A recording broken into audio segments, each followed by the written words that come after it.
Hey everybody, and welcome back to Dungeon the Mad Mage. We are currently on episode 24. Got some announcements real quick though, before we begin. Important announcements as I take a sip of my beer. No more Guinness. We have a podcast up on iTunes, Spotify, Apple Podcasts. Just search up Mimics and Monstrosities and you'll find our cute little faces. Look us up, have a listen, give us some sweet, sweet ratings, because they help us figure out if we should keep doing it, basically. We also have a channel dedicated to the podcast on our Discord, so you can give us some sweet feedback there as well. Basically, ping Garrett on there if you want. You don't have to, you just type in there and be like, hey, cool stuff. And you can listen up to episode 5 of Beneath the Tide right now, with maybe more in the future, depending on if people, give it a listen and check it out. Demystifying DMing, which is a DM tip show that Sam does, is also going to be moving over to the podcast format in the future, so stay tuned for that. Lots of fun things in regard to the audio-related stuff, basically, with Demystifying DMing. There's going to be, like, DM interviews and stuff. It's going to be really cool. And who knows, maybe in the future we can do some other audio-related stuff, too, just because it's easy to digest. Also, next week, there will not be a regular Beneath the Tide nor a Dungeon of the Mad Mage game on October 30th, which is next week. Instead, during those slots, we'll be playing Halloween-related one-shots with each cast of the show. During our Mad Mage slot, we'll be playing a D&D one-shot called The Trick or Treat Gang, where the players will be taking on the roles of children in a Halloween-inspired D&D adventure. I'm super excited for it. I've been watching a lot of kid-related Halloween movies. Mainly, I've been watching lots of Are You Afraid of the Dark and Goosebumps to prepare myself for it, as well as Trick or Treat. If you haven't seen Trick or Treat, go watch it because it's a really good Halloween movie. And for the Beneath the Tide slot, we'll be playing a one-shot of my own horror-based RPG system called Terror Tale, and the one-shot will be called The Hotel of Madness, where the cast will be playing themselves in a very fun horror adventure that I like to compare as a mixture of cosmic horror meets The Shining meets Cabin in the Woods, all inside a little hotel. And then the following night, our regularly scheduled game of Curse of Strahd will continue on Halloween night, obviously, because, well, it suits Halloween, so expect Curse of Strahd October 31st. It's going to be a lot of fun, because I think, well, I don't know, we'll see what happens tomorrow to see what happens next week. Also coming up is our extra live stream on November 3rd. It's going to run from 1 p.m. to 1 a.m. Eastern Time, and the current schedule for games is nearly filled. We only need to fill one more slot for the day, and then we'll be golden, and we'll be able to start handing out applications for the games. That said, if you are a Dungeon Master or Game Master, or know someone who is a solid, friendly person, throw them our way. Send me a message on Discord, Twitter, whatever. We're looking to fill the 7 p.m. to 9 p.m. Eastern Time slot. And as of right now, the schedule is as follows. 1 p.m. to 3 p.m., we're going to do Soldiers of the Lich Queen, a shorter kind of session of Soldiers of the Lich Queen, our regularly scheduled Sunday game. 3 p.m. to 5 p.m., a Blades in the Dark RPG type of heist, ran by a friend of the show, Nathan, who you may know from, well, if you haven't yet, check out his D&D podcast, or his whole RPG podcast, DM's Test Kitchen. It's really cool. As well, if you want to see him play with us, he played with us last year in a all-bard metal band one-shot called Moshocalypse, which you can find on our YouTube channel. I highly recommend checking it out, because it was so wild. The party drove around in a minivan for half the adventure as D&D characters, and it was so much fun. And my final encounter did not go how I wanted it to, so it's fun. Watch it. Watch it. Watch Sam play a glam rock Warforged. It's really cool. At 5 p.m. to 7 p.m., the Black Forest Inn, which is going to be a game of the horror RPG Dread, using the Dread system. Going to try to figure out how to use that over Twitch and streaming, because you have to use a Jenga tower, but we'll figure it out. And that'll be ran by our very own Bubbles the Mermaid. If you watch Soldiers of the Lich Queen, she is in that game. She plays Sid in that game, so check it out. It's going to be fun. And then 9 to 11, p.m., I'm running a game called What Dreams May Die. It's a strange D&D one-shot where the players wake up in the dreamland of a wizard and need to figure out how to escape said dreamland. Basically, the world is going to constantly change and adapt to what the players do. So they could be walking through a temple, and out of nowhere, the temple floor is just gone, and they're falling into lava. It's going to be a lot of fun. And it's also going to be a prototype for a show I might run as a full campaign eventually on the channel. Once Mad Mage or Curse of Strahd ends, I might take the slot there. And then, finally, 11 p.m. to 1 a.m., Pipshin's Funhouse. A wild and wacky D&D dungeon crawl with comedic overtones and some strangeness. So it's dungeon crawl, but with traps that make no sense, like water buckets above the door. And stuff like that. Again, this takes place on November 3rd, which is a Sunday. And we'll be basically probably looking for 4 people per game, aside from Soldiers of the Lich Queen, which already has a pre-established cast. And our goal for the stream is $1,200, so double will be raised in March for our last Extra Life stream, which was about $606. But more of that to be revealed soon. For now, it's time for Dungeon of the Mad Mage, everybody. So last time, you guys just continued to move through Willowwood, dealt with the cloakers you guys have been dealing with for the last couple sessions. Well, dealt with some cloakers that were still around, and met 2 massive walking trees who protect the forest, and took the party to Willow's tower to meet Willow herself, and you guys met Willow. And she gave you information on how to leave said forest should you choose to leave this level of Undermountain. She gave you the directions to do so. And she also gave you directions on how to use the archways should you come across those on this level. Eventually you all moved forward, and after her warning that strange bats, goblin werebats, were to the south, east-ish, and a dragon, a green dragon, to the east, and she recommended you all show the dragon respect should you come across it. And come across it you did. Had a short conversation with it, then went on your way. But before all that fun stuff happened, the party came across the body of a copper dragonborn whose head had been chewed off by a cloaker, and the dragonborn had a cloak of displacement on himself, which the party took and gave to Auggan.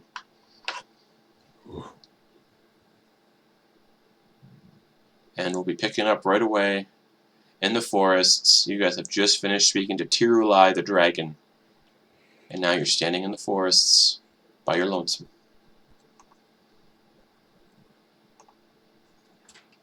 We're alive, fellas. All right, let's what were we thinking? We were thinking about just getting out of here. Yeah. Or do you wanna? Yeah. You wanna try and peruse the area a bit more? We didn't see any of them doors that Willow told us about. Yeah. Well, the only thing left is either the bats or the building. Yeah. Oh, it's so good to hear you. Oh my god, I'm so happy.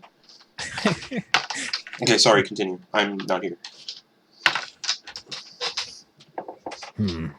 Which way? Yeah, that's right. What was that, Auggan? Which way you want to go? Well, I figure we might be able to back to the dragon again. I mean, Auggan, unless you wanna scrap with it real quick, maybe do a test of strength, and then we book it for the exit. Because as far as I can tell, Willow definitely doesn't want harm to come to the creature. All right, you're right. Let's leave the dragon alone then.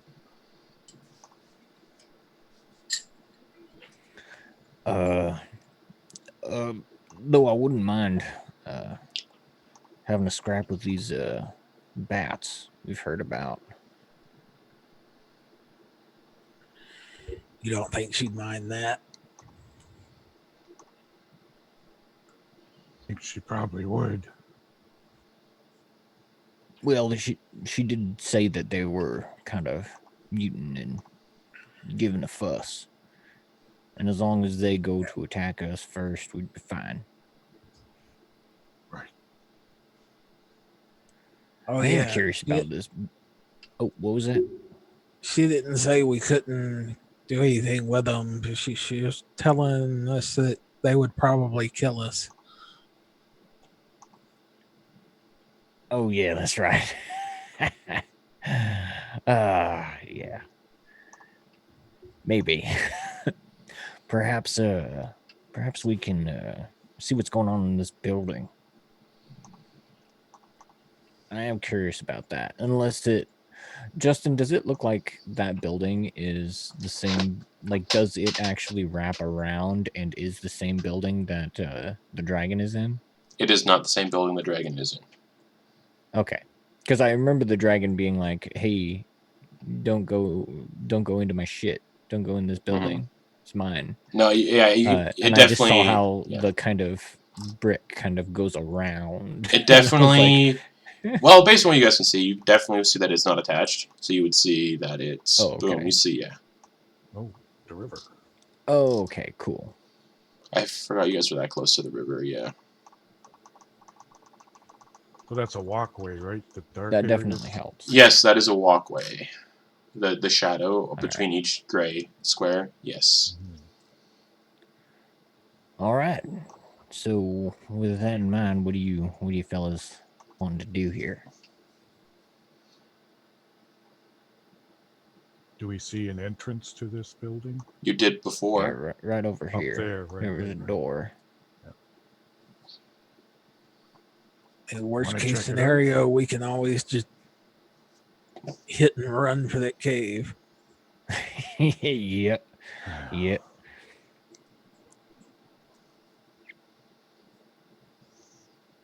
Right. I don't know what we can do, guys. All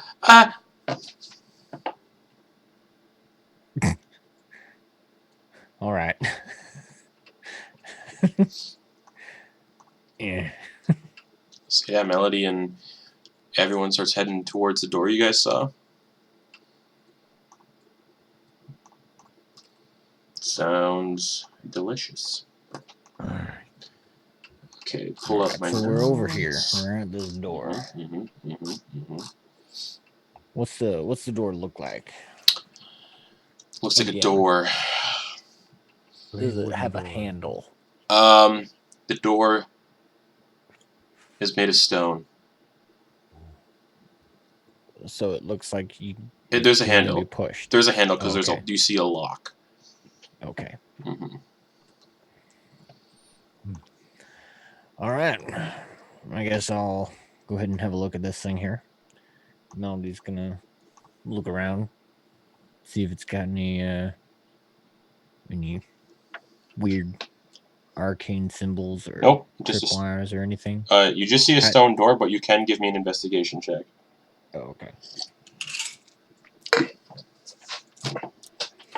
She's pretty much going with his with his smoke and trying to like blow along the edge of the door to see if anything is displaced. Investigation check, yeah.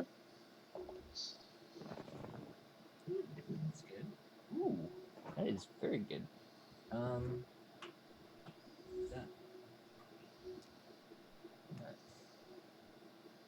26. You don't see anything. Melody grabs the thing and turns it. All right. And you push it open. Slowly opens it. And you would see, because this building is kind of weird on the map, I have to reveal it this way with the polygon tool. You push it open to see what looks like a sacked trophy room. Actually, let me make sure that's right. Yeah, it's right. you could see that this room had once displayed trophies of hunts. Currently, though, the room is now filled with overturned and broken shelves and tables lie on the floor, along with piles of old rugs and bleached human skulls. A stuffed owlbear stands on its hind legs in the south corner, glaring ferociously, and there is a narrow door in the eastern corner of the room. What's the lighting situation? It's pretty light in here. You see wall-mounted glass bottled gas lamps that are all on. And you see that there's actually switches by each door that can actually turn them off and on. Oh, very Yes. Modern. And you can see gas pipelines kind of going through the place. And also on the walls are lined with empty hooks. Like where stuff would be hung on, but nothing there anymore. Sticking out of the wall? You mean like coat hooks? Yeah, like coat hooks. Or like where they would hang like a trophy mount. Right. Has Melody ever seen or heard of an owlbear before? Give me nature check. Okay.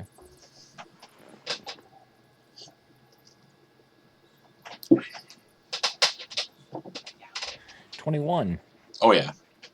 Woo. Pretty extensively. Okay. I'd say everybody's probably heard of owlbears. They're not super rare. And this is the Forgotten Realms after all, so.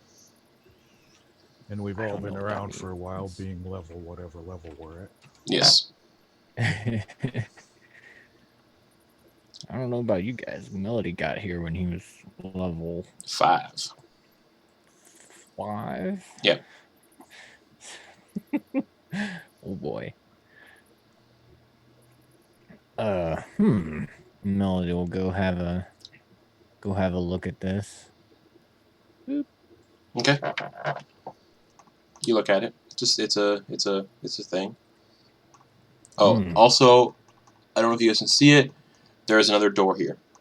Door on the south wall, and then there's a door over here. There's 2 doors. Auggan's gonna go over to this one and rattle the doorknob. You rattle the doorknob, it's not locked. The door is definitely not locked. You don't hear anything behind the door when you rattle it. Just... Melody will have a look at what's left on the floor there. Junk, wrecked tables and whatnot. Okay. And this over here, what's up north? Doesn't really say, because it's not just official. It's not official art, yeah. That's cool. All right. Oh, I'll assume Riley's in here too. I'll just move her in here. Yeah, hang on. I was just kind of keeping her Mm-hmm. in range, but out of... Yeah. So, that's a good idea. So, the door, does it feel like it's locked? It does not feel like it's locked. Can I open the door? You open the door, and the entire room fills with a fireball, and you all take 900 points. No. All right. Yeah, you open it. New characters. New characters.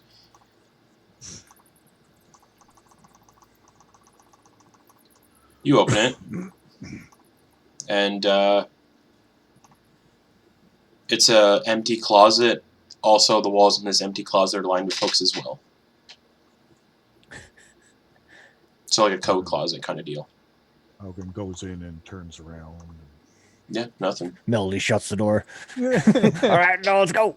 All right, you're safe now. As you shut Auggan in the closet, I need Auggan to make a Constitution saving throw. Oh. No, I'm kidding. Oh. You just shut the door on him and it just goes dark. That would be hilarious. Okay. It'd be such a good trap too. Oh, yeah. I'm gonna steal my own idea. All right. Auggan pulls out his drift globe. Yeah. Okay, no. Yeah, it's just dark. Okay, nothing. So he can open the door back out. And Yeah. come out. Yeah.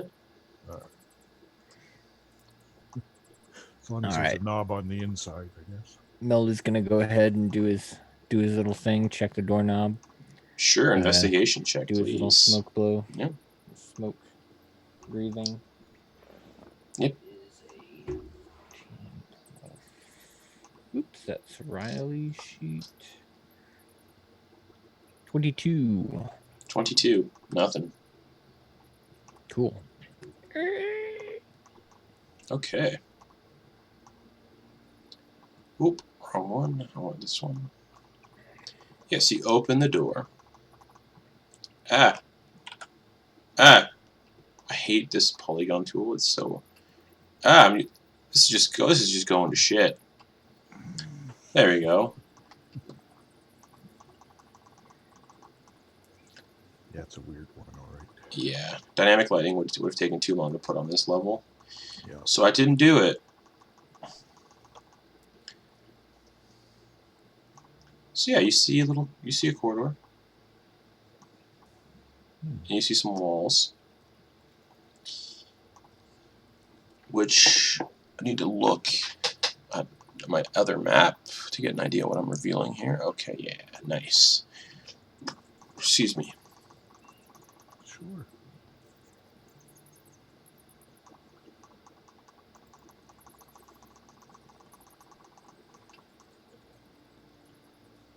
So you got a solid wall in front of you, basically.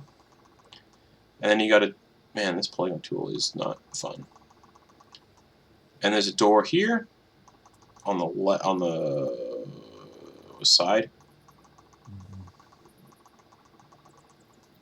And you got two doors on the opposite side. So there's a door here, a door here, and a door here.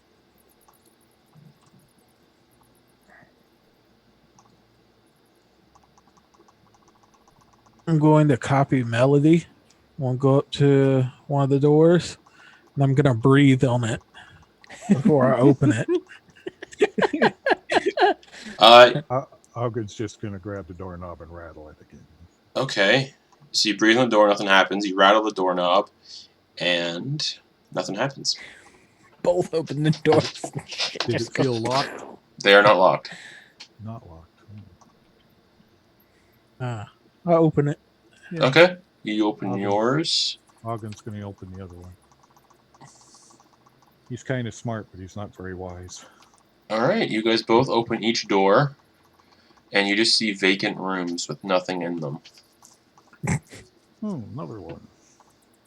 Poke my head around to see if y'all found anything. Nothing, and I move on. Nope, nothing over here. Here, let me go with you. So now we're like even split.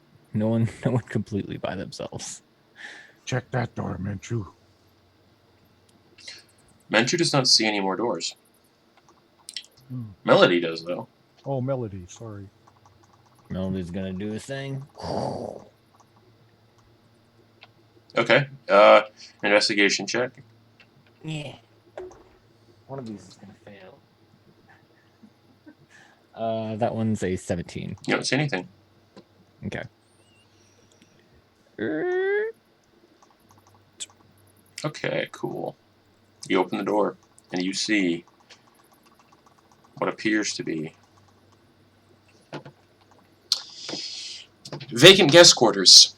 The room contains 4 narrow beds draped in dusty quilts and cobwebs. Next to each bed is a nightstand filled with unlit tapers. Abutting the larger chamber are 2 small rooms, each one equipped with a working sink, toilet, and bathtub, all carved from stone and fitted with rusty iron fixtures.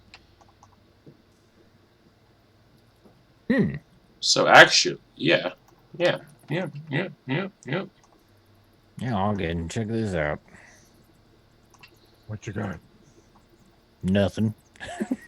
Just toilets and bathtubs and sinks. And you actually notice that there are iron faucets that control the flow of hot and cold water through iron pipes to each bathtub and sink. So there's plumbing as well. Wow. Gaslighting and plumbing. Yeah, that's pretty interesting. Melody will go and But boring. turn on the water. You turn on the water, comes out. But boring. Both hot and cold. Yeah, both hot, one cold. Oh, I haven't had a proper bath in days. Oh, me neither. Or it feels like days. We use the sauna, but like, no. Is there any like old soaps and No, cleaning just stuff? the like plumbing. hygiene materials? No. Oh, bummer. Okay. Anybody got any? All right. Menchu, you do see another door. You see a door right Yep. here. Move down. Now I'm gonna breathe on the door and open it. You breathe on the door, nothing happens. But you open it, for sure.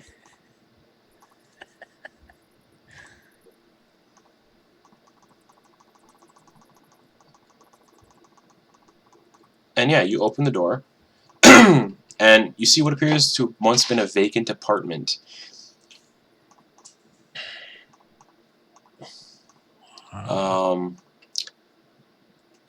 The other chamber, which appears to be a bedroom, tattered rugs woven with images of tigers battling scorpions cover the floor. The walls are painted with faded images of serpents. A wooden bed carved with serpentine motifs stands against the northwest wall, draped in dusty quilts and flanked by nightstands. Atop each nightstand are 9 half-melted wax candles. Under the bed are the dry, shed skins of 2 large snakes. 18C, is the right one? Yeah, I'm just making sure I'm reading the right one, because I don't see everything in here. I see the 4 beds. Yeah. I'm Against... just gonna open this door. Okay. Against the northwest wall stands a blood-stained wooden altar decorated with silver and bronze designs of claws, fangs, and eyes. Piled around the altar are dozens of bleached human skulls. Does Melody know what that is and who that altar is to?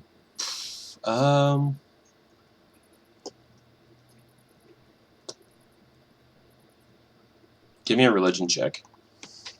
Boy. Melody is not as good as those. And that's not bad. 19. Been rolling pretty good. Look like it might be something for the cult of Malar. Cult of Malar? Yeah, Malar. Not. Oh. Malar. And what's up with that guy? I don't know. Would I know who Malar is? I mean... I'll just type it in on D&D Beyond and see if anything pops up. He would not... He does not appear on D&D Beyond. Oh, okay. Oh, that's right. I had to remember who he was. Malar, the Beast Lord, is the lesser deity of the hunt. Evil lycanthropes, bestial savagery... He's the deity of the hunt, evil lycanthropes, and bestial savagery and bloodlust. His dogma concerns savage hunts, the spreading of the curse of lycanthropy, and general contempt for civilization. Friend Estrade's. The worshippers are usually hunters, lycanthropes, barbarians, druids, rangers. His symbol is a clawed paw. Yeah, it's not too bad. I've seen worse. Rattling this one up. Okay. Was there anything else on that altar? I mean, you said Give me a perception check if you're checking it out. Yeah. Yeah, perception check. Well, while he does that, I'm going to snag those shed snake skins. Yeah, sure.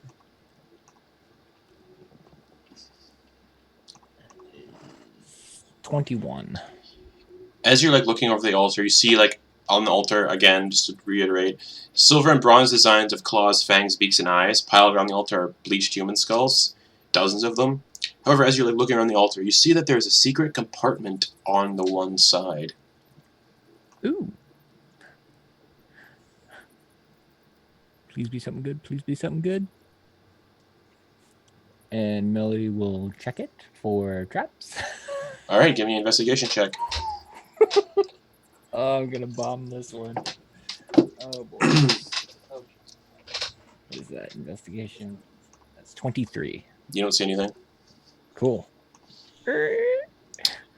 Inside is a wooden scroll tube carved with images of centipedes.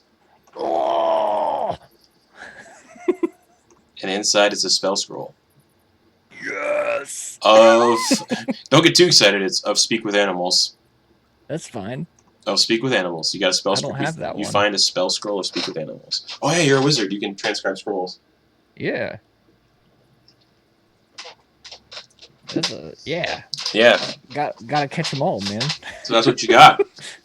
You got your spell book that from before, and now you got a spell scroll.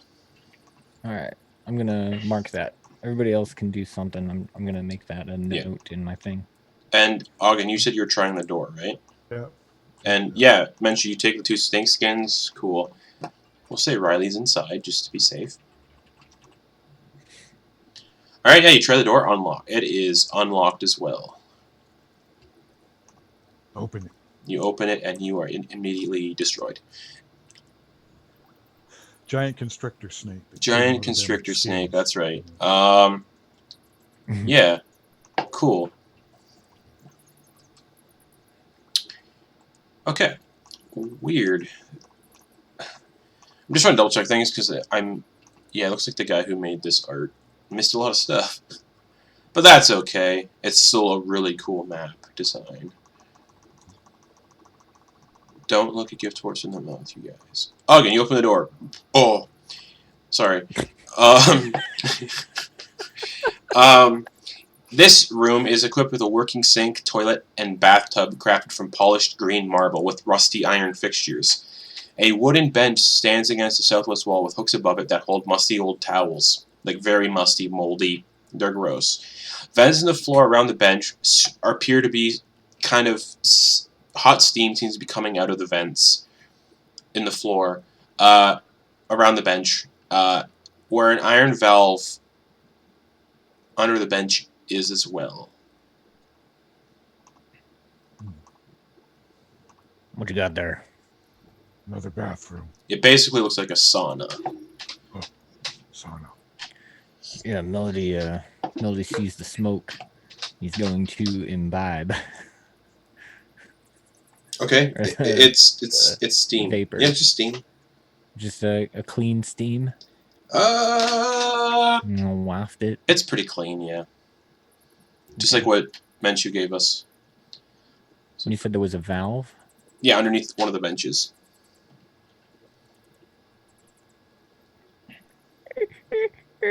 The steam goes off.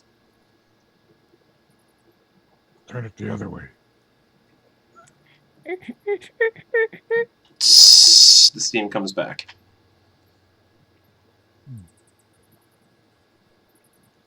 So is the room kind of filling with steam? Yeah. You can smell the musty towels because they haven't been... Yeah, they're musty.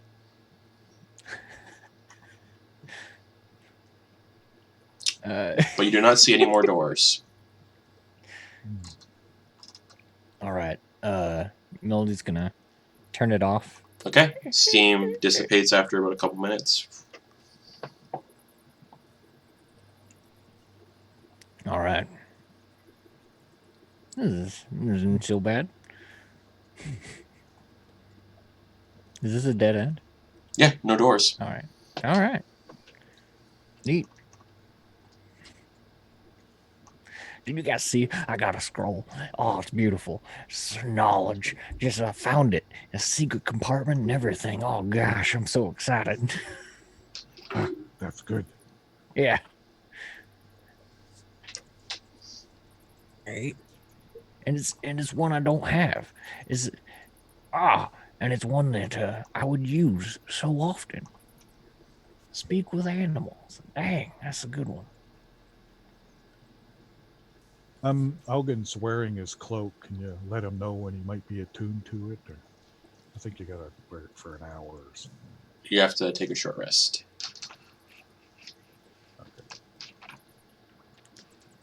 Ugh. All right. Well, what do you guys think? Should we look a little further? Or with these beds here, you guys looking to maybe have a short?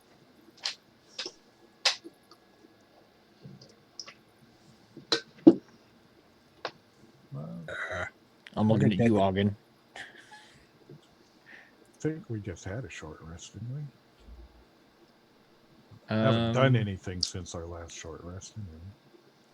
Well, okay, so I think we battled that the basilisk, and we had a short rest after that, and then we found the cloak, and we haven't really had a short rest since then. We just spent the rest of the time kind of exploring. Yeah. We had a small little peaceful encounter with a bear And a dragon. and the dragon. So Well, if you want, I don't really need one. was that Auggan? Yeah. Sorry, I'm just muttering to myself. Yeah. I wasn't sure if it was in character or. Don't really need a rest. All right. But I'm not sure about All right. Menchu or Rylie. Like I'm down to 13 hit points, so I wouldn't get. Oh, Riley's fine. Mm-hmm. Yeah, everybody's fine. Yeah, I'm good. No. All right. Cool beans. Let's go have it out with the rest of this place. Excuse me while I eat Halloween chocolate real quick. You see more corridor. You sought a reprieve from corridors, and here you are again. And where did that bring you? Back to me.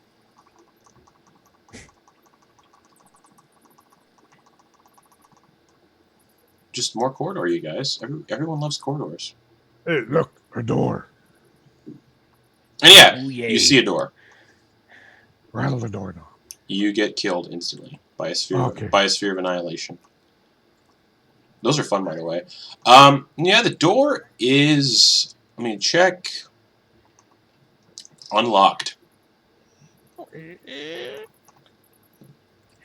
Yeah, sure. All the doors are squeaky in this place. Oh, big bed. There's a big bed, double bed, and 2 other doors. Again, another vacant apartment. There's a spacious bedroom. There's a door to the left, and a door to the north. Auggan goes to the north door. Okay, it's unlocked. Based on the what we've been finding around this place, the kind of previous inhabitants, very. Did we see anything similar in Willow's place, or can we assume that Willow was the one who kind of cleared this place out? You can't assume anything. Okay. Are we seeing any sign of recent inhabitants? You said there's lots of dust and dirt, and the towels are mold. Nothing recent. No. It's been a while. It's been a while. So yeah, Melody will have a. There's just the. I mean, I guess the only thing of interest in this room is kind of that bed. Melody is gonna give that a once over. All right. Auggan grab the side and lift it for you. All right.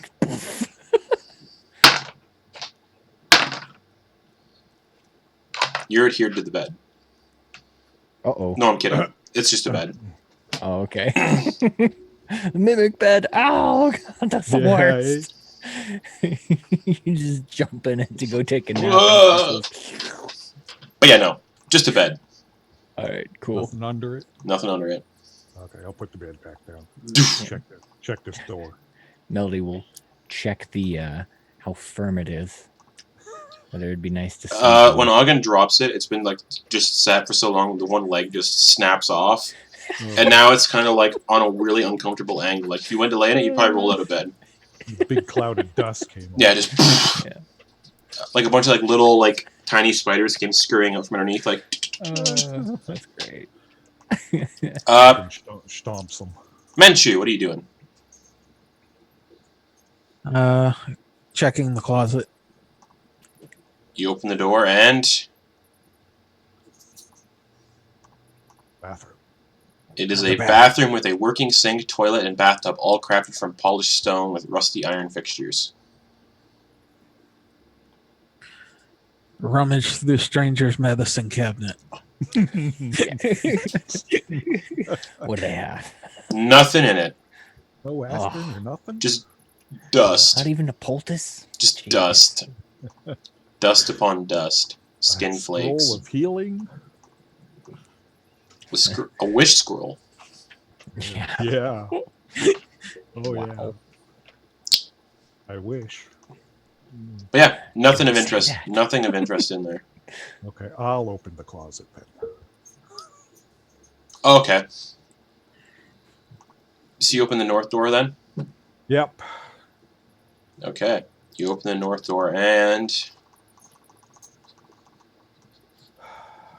you see Oh, a hallway. not a closet. Kind of like Steps out and recognizes the other hallway. you do. Okay. And you notice that, hey, we just looked through this entire area. Neat. Got a scroll. Yeah.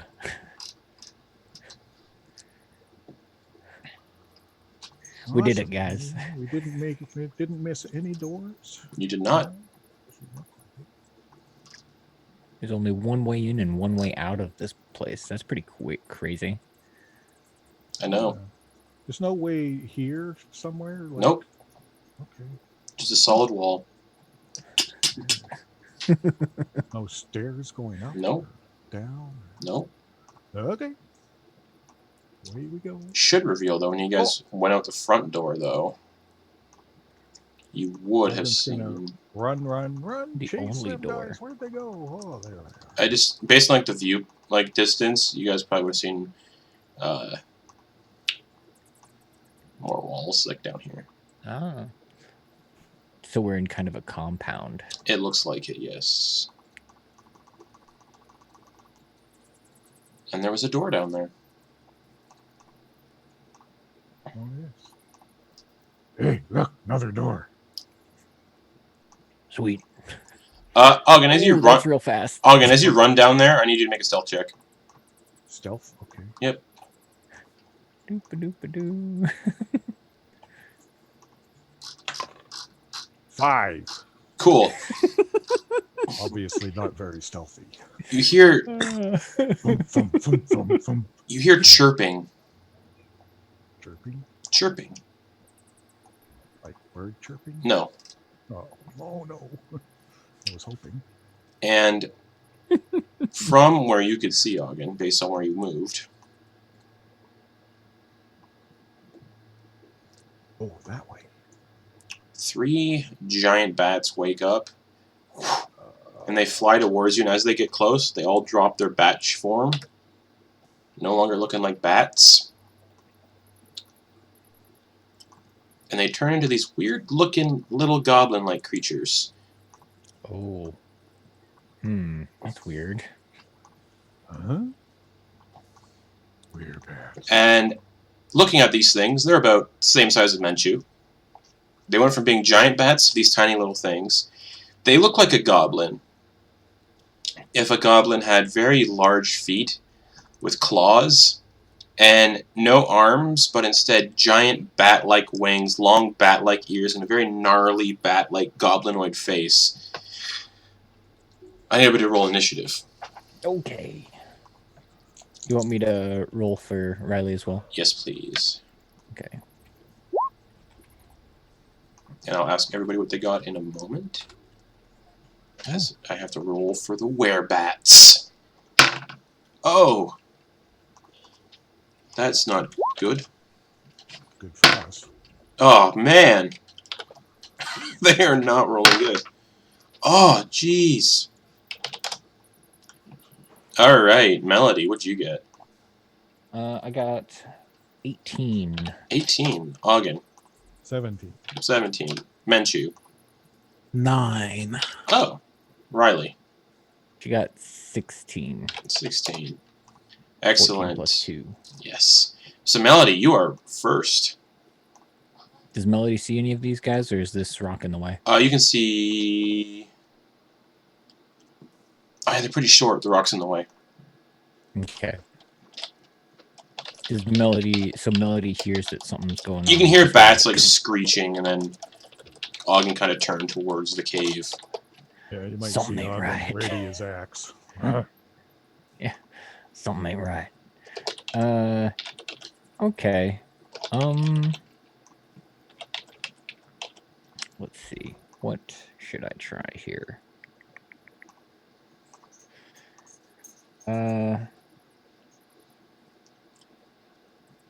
Melody will hold a hold person spell Okay. for the first enemy sees that looks like they're about to engage with Auggan. Sure. All right. Auggan. These 10-foot squares? Yep.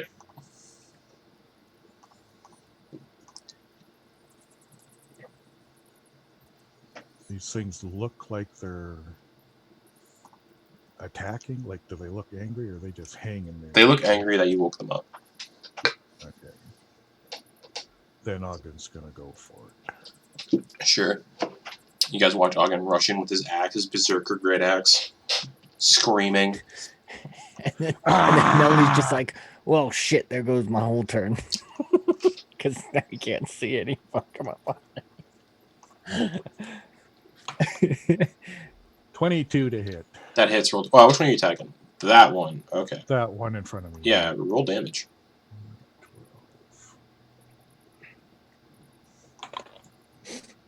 9 points of damage. 9 points of damage. Slashing damage. Cool.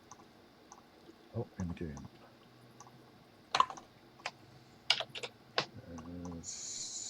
26 to hit. That hits. Roll damage.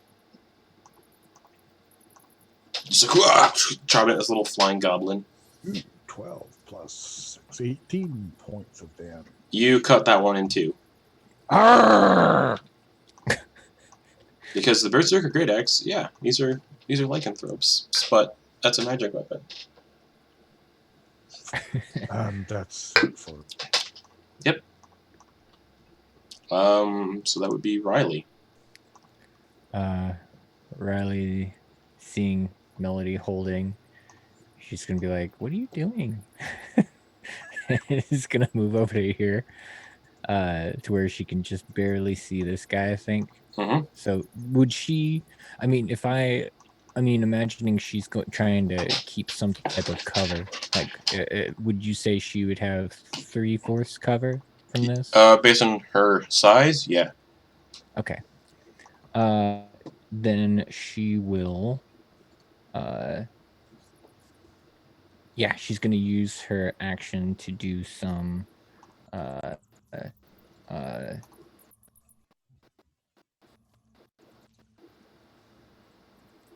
Eldritch Blast Sure. on the south one. Yep. 17 to hit. That hits. Okay. And that does. Ooh, that's dang, that is good. Okay, 14 damage. Oh! It slams into its chest and you hear like bones, like ribs snap and break. It coughs a bunch of like... Plus 5. Wait, plus 5 to that? What? I mean, 9 plus 5. Rolled a Oh. I rolled. Yeah. So 9 plus 5, 14. Yeah. Cool.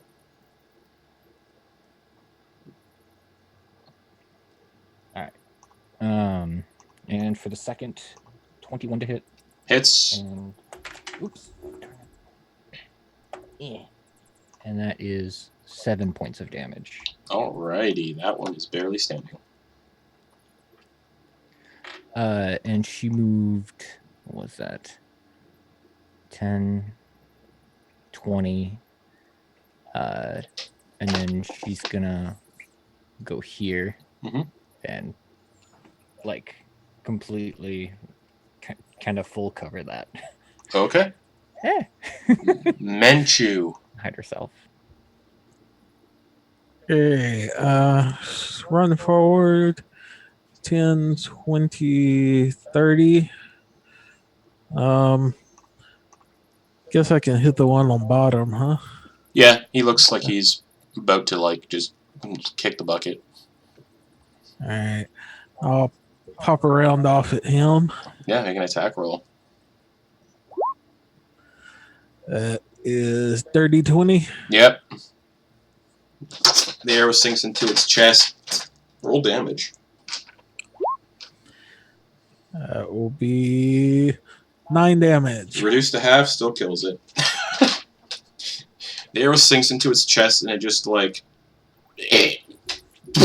falls. Oh, it's not reduced to half because he's got the magic +1. Oh, that's right. Right? That's right. So yeah, that one dead too.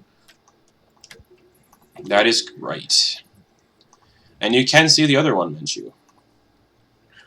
Okay, I'm going to. I don't want the big guy to get hit, so I'm going to fire another one. Mm-hmm. 17 A hit. or 16. 16 hits, roll damage. Got a +11. Good. Yeah, he's got a.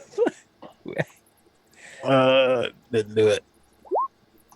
Oh crap! 1. So 7. 7 damage. All right, arrow hits it in the shoulder. All right, and then one more bonus action. That's right. Pew pew pew. Pew pew pew. Oh, 29. Yeah, that hits. And 8 damage. 8 damage. Fuck. Yeah, another arrow slams into its like throat. Just it's like still standing. Okay, and I've already used my movement, so Yeah. that's it. Cool beans. It's the werebat's turn, and it is gonna fly 60 feet right at you. Well, 10, 20. Just get behind this rock, and it's well. Because it's on the grid, it is 5 feet away, so it's going to be right there. And it is going to make 2 attacks. It's going to make a bite attack against you, Menchu. Ooh, 24 to hit. No, that completely misses. Nice. You take 5 points of piercing damage, and you need to make a Constitution saving throw. Uh-oh.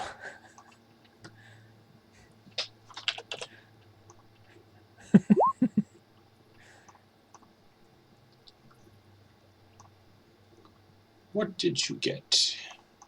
+6 is Oh. 19. Yeah, you're fine.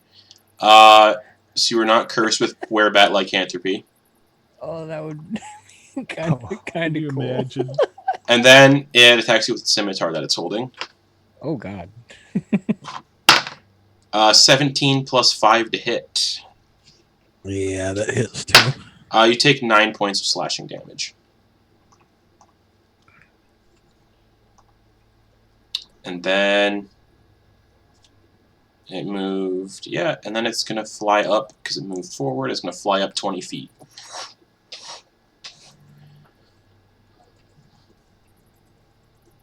Did you get a reaction?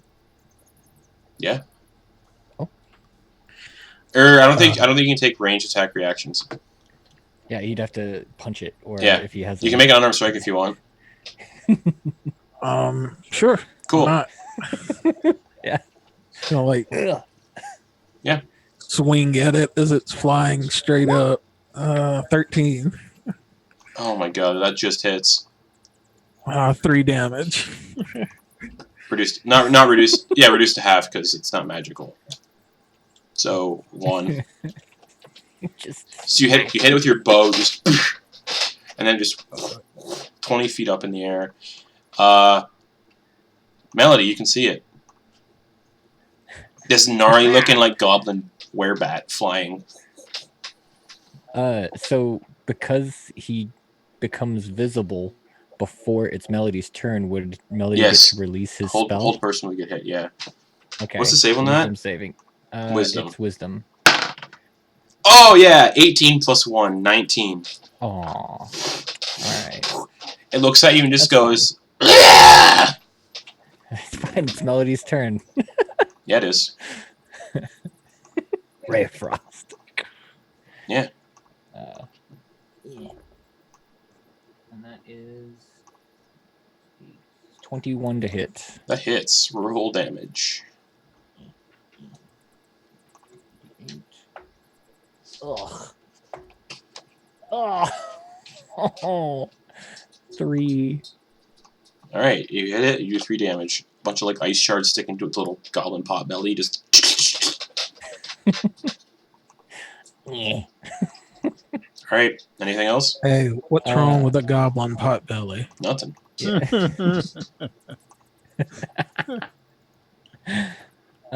Nope, nothing. Okay. Auggan, it is 20 feet in the air. Auggan is going to...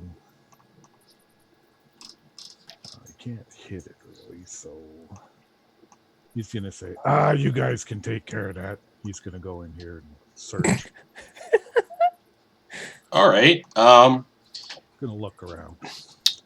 you see a crude weapon rack made of lashed bones that stands in the middle of the cave. It holds 3 scimitars, 3 short bows, and 3 lever quivers containing 20 arrows each.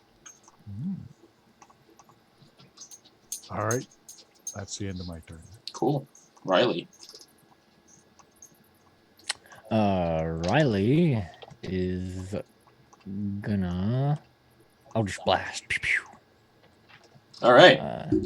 She can see it from there, right? Yeah, it's 20, Based on how it's high it 20 got feet up? in the air, yeah. Alright. Pow pow. Let's do first one. It is a 24 to hit. Hits. So the first one does 13 force damage. Wow. As the first Eldritch Rex hits it in the side of the head, his head just pops like a melon, and the body just like flutters to the ground. And as the body flutters to the ground, you hear screeching again. Uh-oh. Uh-oh. And I gotta roll initiative for these ones now. Auggan. I can cut that.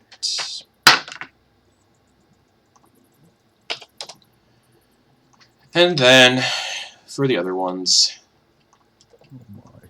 that get drawn to the sound of the bat screeching and fighting and dying.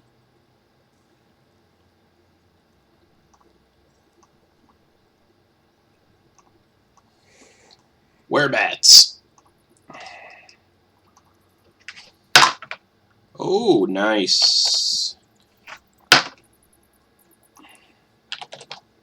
Oh, that is that actually. Okay, so I just got to redo the turn order here real quick. Boom, boom, boom, boom. All right, yeah, Rylie is still. It's still her turn. Can she see any others? Nope. So she used her action and bonus action. Or not bonus action. Mhm. Let's see, what is she? Mhm. Bonus actions again? Nothing. Okay. So she is gonna stay right there for her turn. Okay. She doesn't have an action, doesn't have any bonus actions. Okay.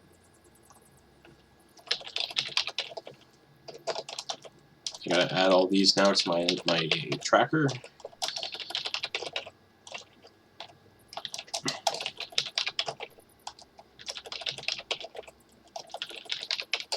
Cool. Boom.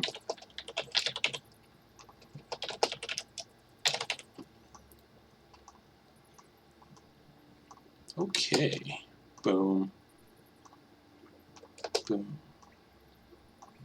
so many of these things. There's like 900. Alright. So yeah, that happens. You guys hear more squeaking, and then it's going to go.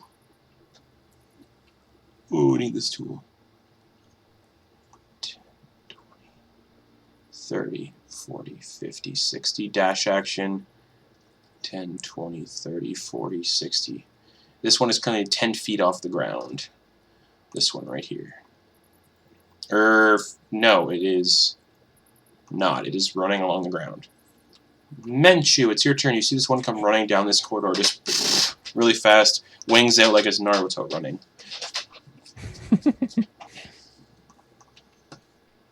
Ah! Without even thinking, I'm just gonna shoot at it. Sure. Yeah.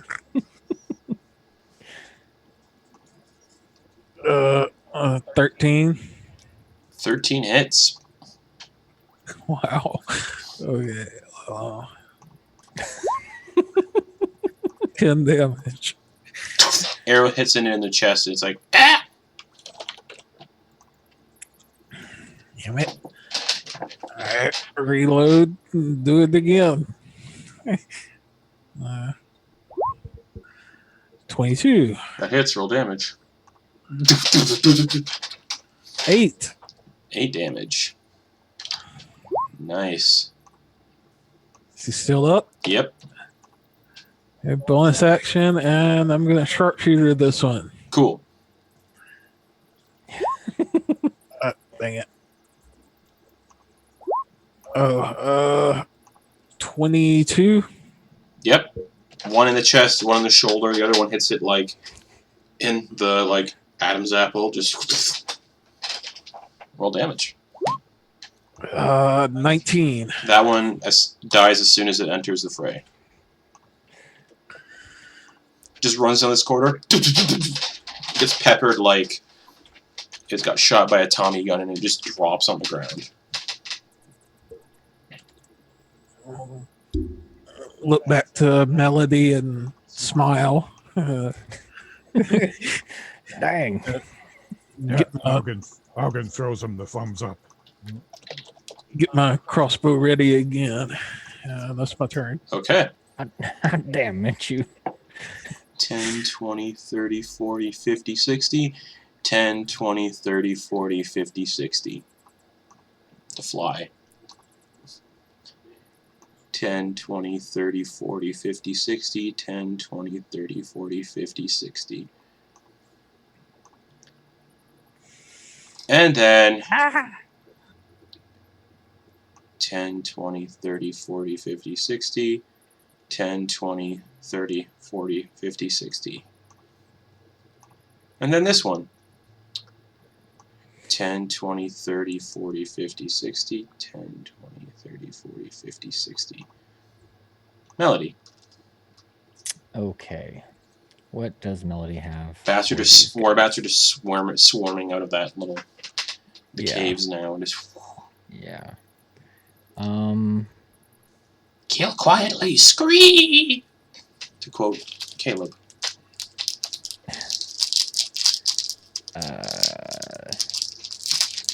Let's see. Gosh. Yeah. Yeah. Still not feeling it on this. On that.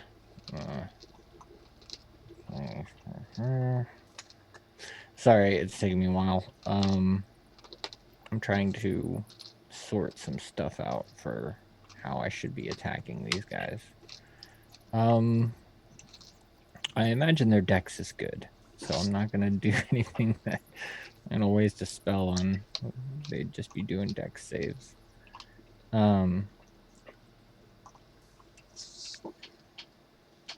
So which ones can Melody see? Can you see all of them? Like, can you see the little bit of that one over this rock? No, just these Like, three. is it flying? Just these three. Okay, so that one is like on the ground. Mm-hmm. Okay, but he would have seen it come out and around, correct? Yep. Okay. So Melody is gonna go to here, and cast hold person at good. Actually, he's gonna cast just hold person at first level on this one. Okay. Wisdom saving throw. 10. It is held Yeah, so And- paralyzed. and paralyzed. And then he's gonna be like, "Get him, Auggan." And then he's gonna back up. All So right. you move 10, 20, and 30. Ooh, that's a big image. All right. Cool beans. Auggan, it's your turn. Well, Auggan didn't rage before because there was only a couple or three of them. But now he's going to rage because he can hear a bunch of them. Yep. So rage. And you turn around, there's one right there in the mouth of the cave, kind of like just frozen solid from paralysis. I'll go whack it with my axe. Sure. 14. That hits, but let me check something. You have advantage, so you can roll again. I have advantage. Nick, it's paralyzed. Well, I already hit, so. Yeah, no, but you could get a. Well, it's actually never mind. It's already an automatic crit because it's paralyzed. So max damage because it's paralyzed. Yeah, max damage plus rolled damage. Alrighty. This thing's just gonna. Max damage is 18 plus 9, 27. As you go to swing, you're like, no, and you flip the axe, and you hit it with the blunt side, and you just squished it into a paste on the floor. So you would have moved to here, and yeah. And I can. Worth it. That was only 10. This one's on the ground. Yes. All right. Do it again. I don't have advantage on this one. No, because it is not paralyzed. 27 to hit. Yeah, roll damage.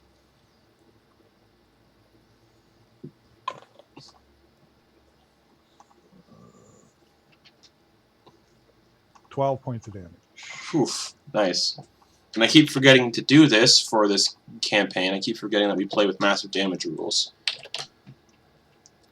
That if you take more than half your hit points, you got to make a con save. Or roll on a table. I keep forgetting to do that in all the games right now. I thought you What is that? ended up dropping it after we had a few harrowing things go Beneath the awry. Tide, I dropped it in Beneath the Tide. I believe. Yes. So what's this rule? Massive damage. When a creature takes damage from a single source equal to or greater than half its hit point maximum, it must succeed on a Constitution saving throw, or suffer a random effect determined by a roll in the System Shock table, and that is from Chapter 9 of the DM's Guide. Got it. Nice. And it rolled a natural 20, so it is fine. And, okay, so that was 10, 20. I'm just going to, actually. Oh, because Right you there. killed that thing with and brought it to 0, do you have that perk that lets you get the next attack as a kind of free bonus action attack? Isn't that Great Weapon Mastery or something like that? Oh, I Wasn't don't, sure I if you don't had have that. No, Oh, I don't okay. have that. Cool. Okay, I'm good right there. Okay. Awesome sauce. 10, 20, 30, 40, 50, 60. 10, 20, 30, 40, 50, 60, because they can fly. Oh. Actually, it's going to go right there. Ooh. Rylie. It is Riley's She's turn. gonna be like, oh geez. And she is going to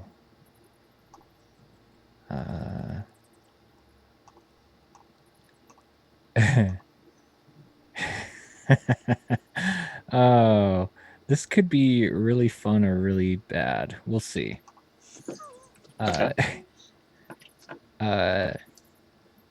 She is going to pop out and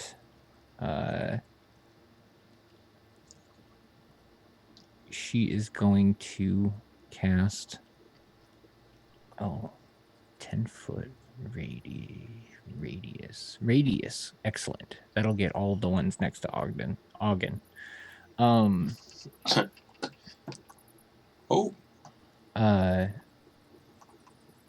Fairy fire.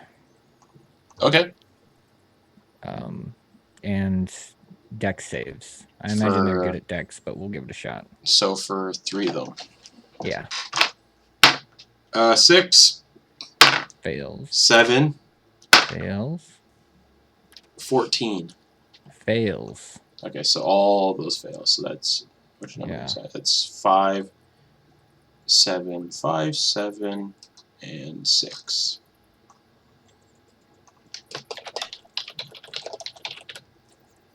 Okay. All right. So now everybody has advantage on attacks against those guys. The 3 around Auggan. Yeah. Nice. So I'll mark them so you guys know which ones. We'll say Fairy Fire is a little heart. Cool. Oh, he's got such a broken heart. Alright, anything else? Let me double check. Yep, no bonus actions. So she'll just chill out there. Alright, Menchu. All right. Since we got advantage here, first guy, closest one, obviously, sharpshooter. Yeah. Alright. And that's with advantage. So, wait, that's gonna be +6. So, I suck with 8s. 14. 14. Yeah, 14. Hits. Full damage. 19. Jeez. Yeah. You get it like right in its left eye socket, and Auggan, you see an arrow burst out the back of this thing's skull, and it just kind of like it doesn't like come flying out, it just kind of penetrates the back of the skull, Startles me. and it just drops Oh no, dead. he's raging. Woohoo. Menchu's killing all these things, just So, Little did we know he hates goblins. He's an expert at goblins. Oh yeah. Expertise. there we go. There's my new background. Okay. Anyway, yeah, sharpshooter again. yeah.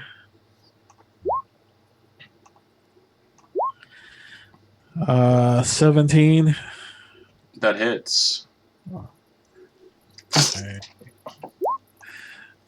Oh, max damage 22. Fuck. Man. Okay, I'll meta this. They have 24 max hit points. And that is number 6. Yeah, it has 2 hit points left. It needs to make a con save. That's a fail. So the massive damage table comes into effect, which is really fun. So it failed, so I gotta roll a d10.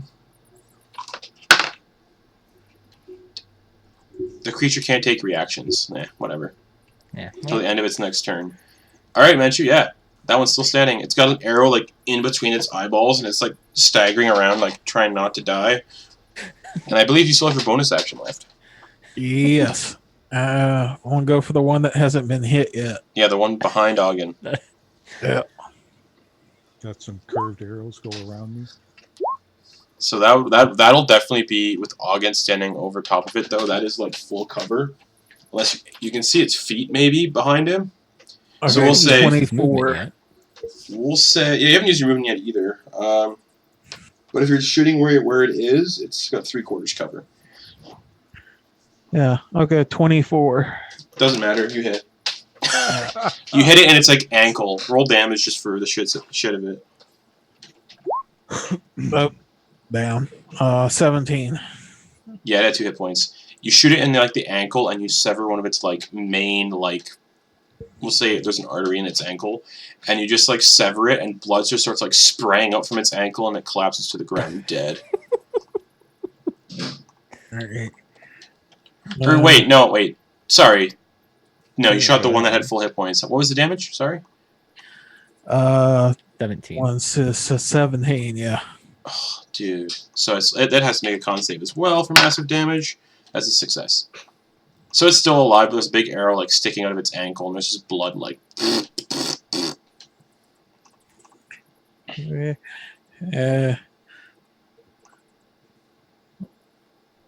That's all I got. Alrighty. This werebat is gonna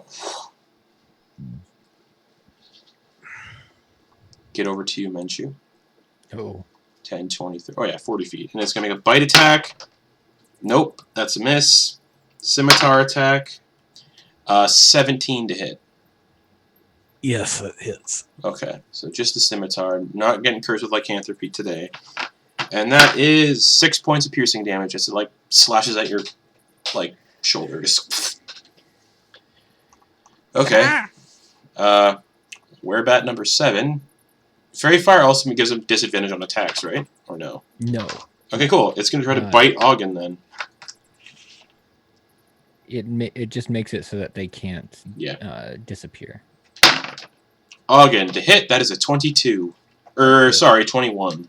Still hits. So the bat bites you. Werebat, rather. And you take 6 points of piercing damage. Okay. So I think it also heals by that amount. So like the wounds start to like seal and it like rejuvenates itself a little bit. So you also need to make 2 saving throws here: Wisdom for the Berserker Great Axe and Constitution. Okay, where do you want me to start? Let's go Constitution. 12. Oh, you're fine. Damn it. Wisdom now. Okay, wisdom's different. Yeah, Not very wise. I gotta pull up the Berserker Great Axe again because I keep forgetting what the DC is on that. 7. Well, you are Berserk again. Oh no.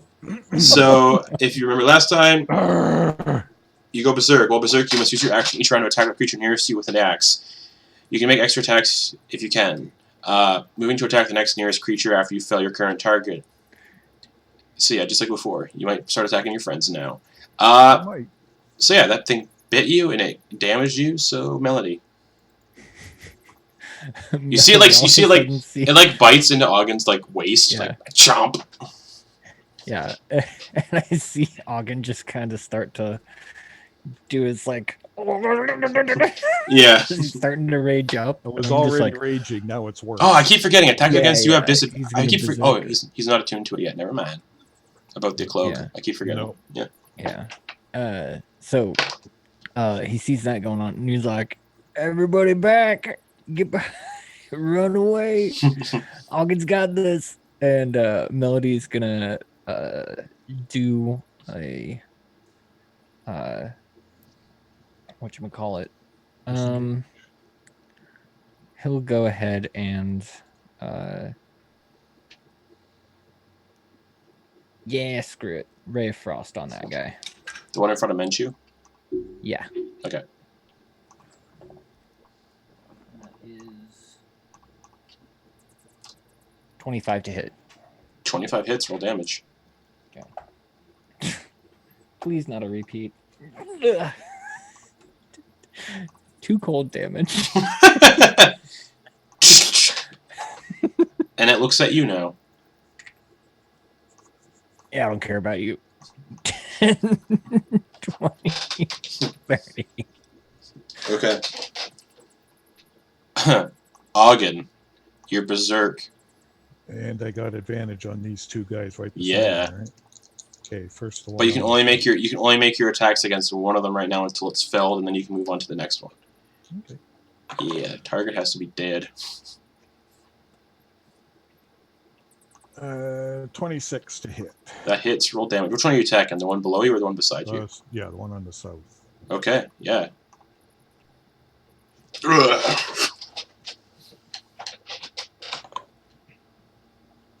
14 damage. Yep. You just cut that one in half. And the other one beside me then. You like continue, you cut it in half, and then you swing upwards at it. Half of the goblin body like stuck on the berserker great axe from the momentum, just 28 to hit. Roll damage. Justin, if we come in contact with any more like kind of mobs, kind of like this, that would be amazing if we used cleave rule for Auggan. That would be really fun. What's the damage? 10 points. It had 2. So as you like swing your axe up, finishing like the blow, you sever this werebat's head, and its head just goes sailing like a golf ball, and lands. And the momentum is so fierce, it like hits Melody in the back of the head. Just whoa! This werebat head just lands at your feet. And I'll have to move up to here, but that's the end of my. Yeah. That's over. It's over 70 feet away. Yeah. Oh yeah, Babe Ruth. They just hit the. And it's Riley's turn. Keep in mind that what she has as her magic item. Yeah, just get her clear. Yeah. Yeah, I know her. Yeah, I've seen her magic item. Okay. So, I will.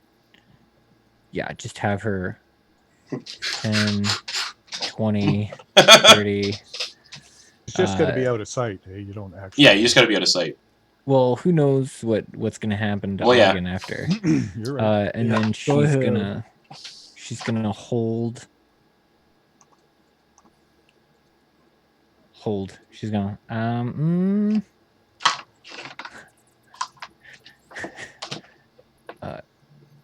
yeah, she's just gonna be quiet. Okay.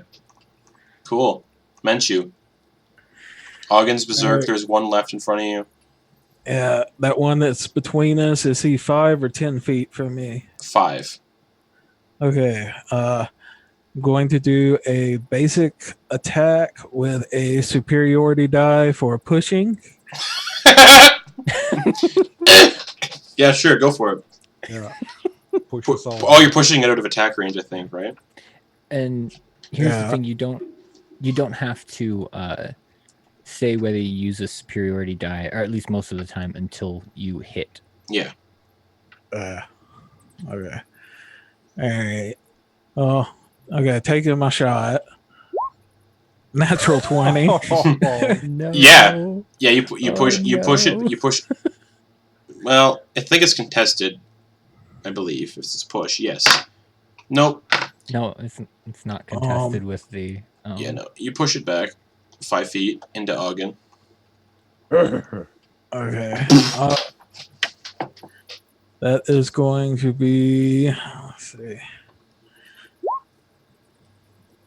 Max damage there plus the push damage is 3, so it's 15 damage, and my movement, I am going to just fly up on top of that building. Oh yeah, because you have the cloak of the bat. Cloak of the bat. So you pushed it and you dealt that much damage from a push. Constitution save. Success. So there's no massive damage ruling going on right there. But yeah, you push it. Whoa! Right into Auggan. It's like, the damage is from it hitting Auggan. Just. All right, that's your turn then. Yes. All right, you're flying on top of the building. And I look down to the little werebat and I point to Auggan and go, "Might want to watch out for that one." We'll say the building's like 40 feet up or 30 feet up. 30. All right. Because it doesn't say in the book. Cool. It's that werebat's turn. It's going to turn around and just bite Auggan's in the groin. 23 to hit. Yeah, that hits. You take 4 points of piercing damage, Right in the giblets. and it heals by that amount. And Constitution save. Fail. You fail. 22. Nope. Okay. I have a +7 to con. And then it's going to try to stab you with its scimitar Okay. in the belly. 15 to hit. No. No.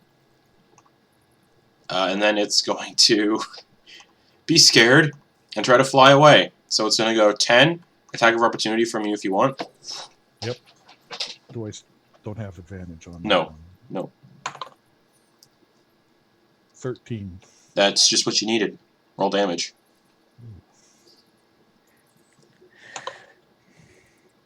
Uh, 12 points of damage. Fuck, it had 11 hit points. It goes to lift off the ground to fly away, and you just cut it in half and cover yourself with blood and entrails. And now we'll figure out who you go after next. So it's Melody's turn right away. I can't see those guys through that rock. True, around the corner. You can only see Menchu on the building. Yeah. Melody's taking. If he didn't back away from the edge of the building, then I can see Menchu. He is on the edge. Melody's taking a couple more steps back, and then just kind of hold. Okay.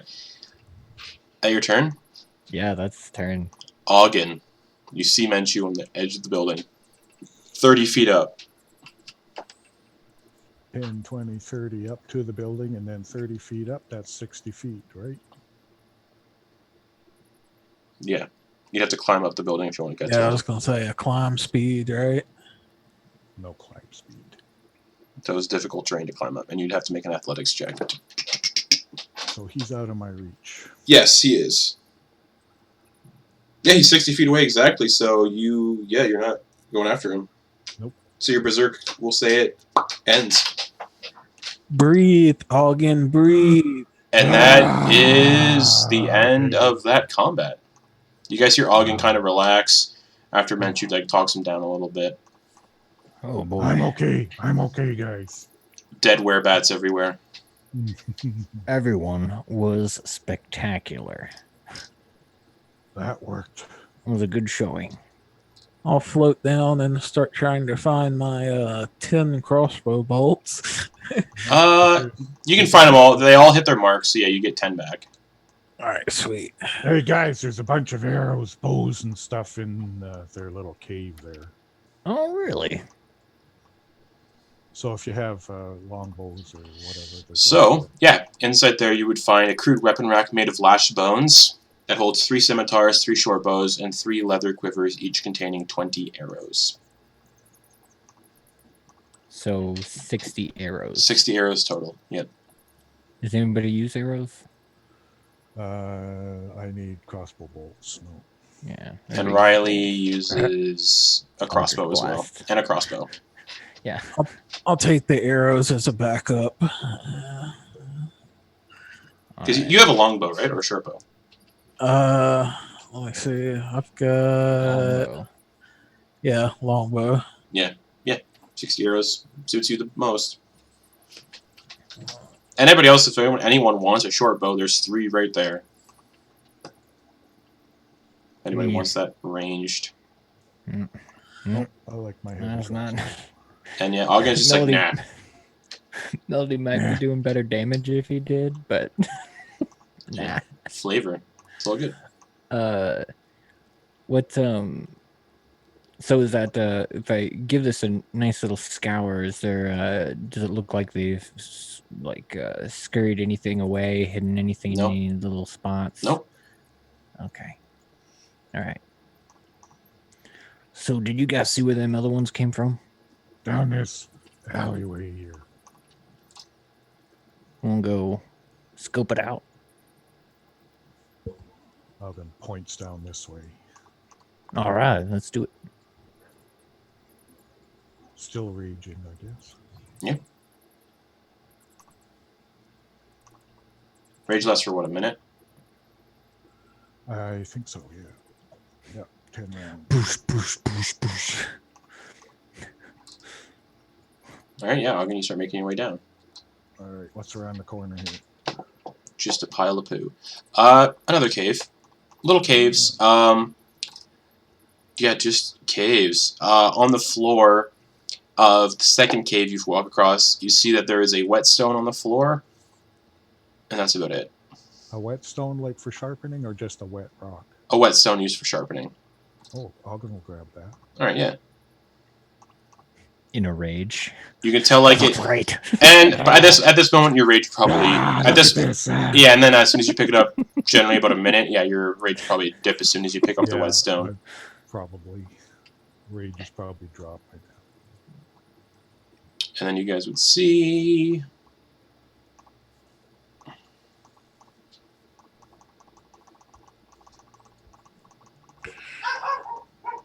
What do we have here? Dog! I hear dogs! Yeah, it's my dog. She's being a butthole. Yeah. So you guys. You only got one butthole. I got two of them up there.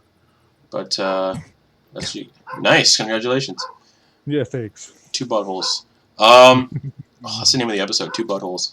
I'm twice as full of it as everyone else. Nice. Yeah, that cave, you guys don't find anything. Okay. But you see 3 doors, and then you see the tomb. There is no tomb. You see. Sorry, reveal more map. I think this is my favorite level of Undermountain so far, though. Just because it's a nice breath of fresh air. Yeah, it is. I like it. It's a good combination of organic and structural. But this is currently what you see. More buildings, more doors. So party, what are you guys doing?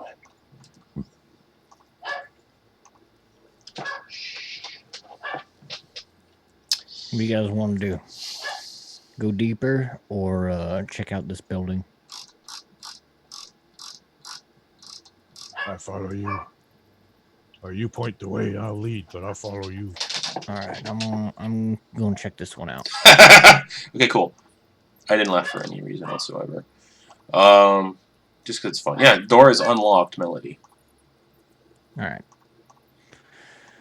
Does Melody hear anything? Nope. All right.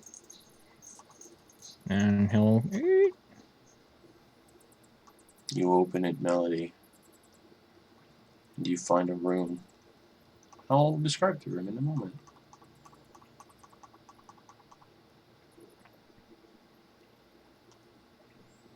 As I do the polygon tool to reveal it as best as I can. You see, if I am reading the correct room, yep. This room is strewn with broken furnishings. A thorough search, as you look through and everything, you find a pair of rusted hunting traps, still functional. And there's a narrow door that leads to a smaller side room. And you see another door on the other side, and you assume this door leads to, an area. Hunting trap. Nice. That's an actual in-game item. Mm-hmm. And rusty, but still functioning. Excellent.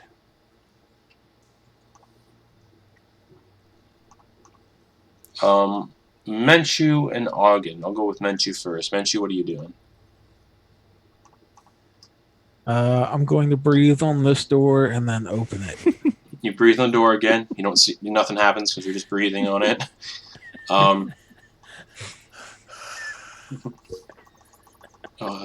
You open it. I'm gonna love it when it's actually a mimic and the mimic goes. That was bad breath. This room contains a working sink, a toilet, and bathtub, all carved from stone and fitted with rusty iron fixtures. You found another bathroom. Then she's having some luck with them bathrooms. Rummage around under the sink. Nothing under there. Dust. A dead mouse. See if there's any bleach. It's like a desiccated dead mouse. A dead mouse has been there for a while. I just start eating the comet and Drano and okay, yeah, Auggan. All right, yeah, Auggan, what are you doing? Same thing. Except for not the breathing part, I'm just gonna rattle the doorknob, see if it's unlocked. All righty, you rattle the door, and the doorknob Is it locked? is unlocked. Okay, open the door. And just see as no, all of these, like as you look through the doors, all of them look the same as the other ones with the lighting and plumbing. But you open the door again, and you find a canoe. Oh, you find 6 overturned beds, 6 empty chests, a shattered table, and 6 smashed chairs are strewn about. A few bleached human skulls, wooden bowls, and wooden tankards also lie on the floor. An intact canoe hangs by hooks from the ceiling. You get the idea looking at it. It can hold to 6 people and their gear. And packed inside the canoe are 4 oars. Ooh. Okay, guys, I know where there's a boat we can use if we need it. What is that? There's yeah, a door. sorry. There's a door over here. What you got going on over there? You say a boat? Yeah, there he comes back out and yells, "Hey, there's a boat in here."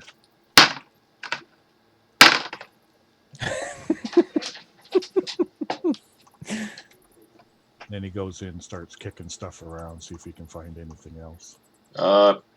Nothing else. Yeah. And then he's like, whoa, a lot of chests. Any false bottoms? Nope.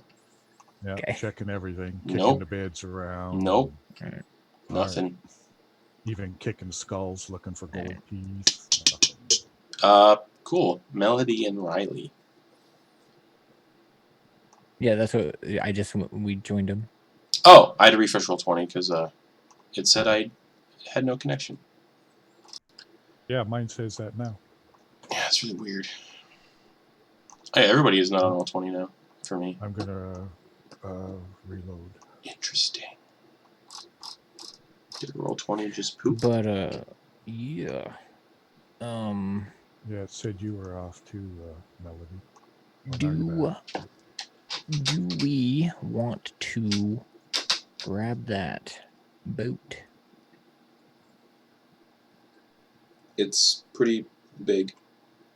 Oh, okay. It's a canoe, I thought all the detail about it was like, hey, there's enough to fit 6 people, and then you're just like, oh, so it's telling us we can use it. Yeah, you can.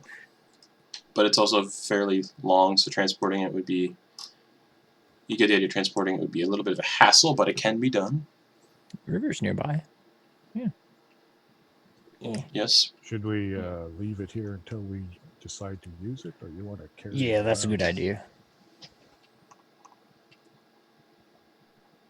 All right. Actually, is there any way Auggan himself could like unhook it from the ceiling? Yeah. Yeah.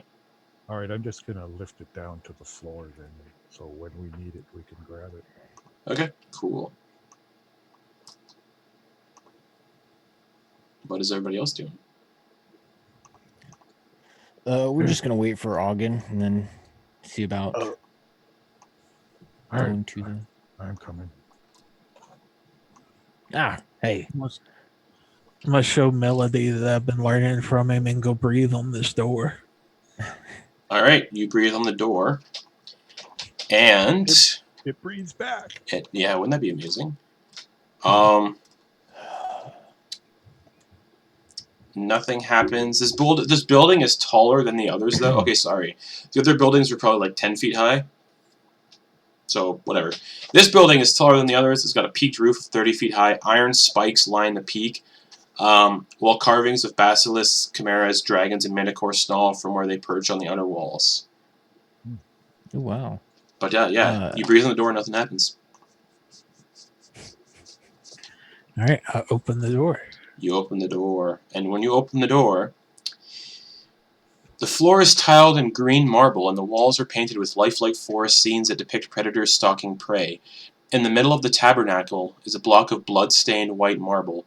Lying near the altar is an inanimate human skeleton clad in tattered hide armor. Next to it are 2 halves of a broken spear, as well as the charred and splintered remains of a wooden shield.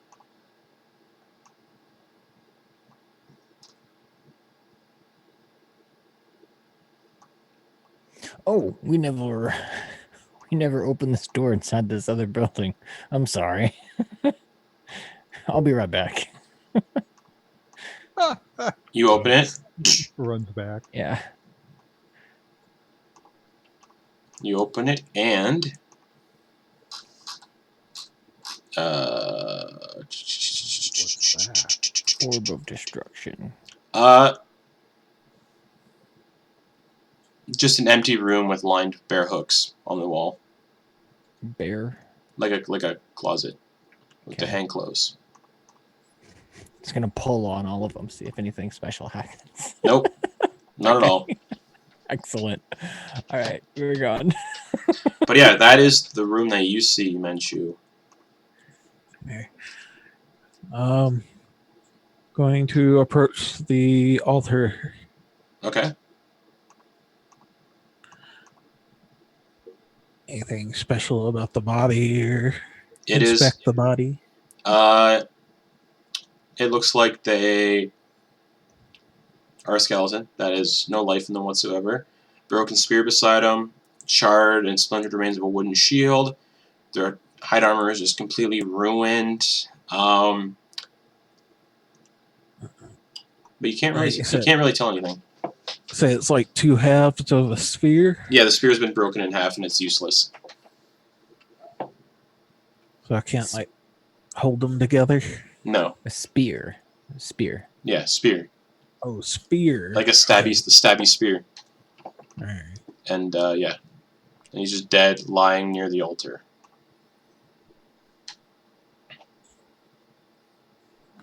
Hey, What you Mitch, got? what are you seeing? Dead guy. What you got over there, Auggan? Don't know. Still blind.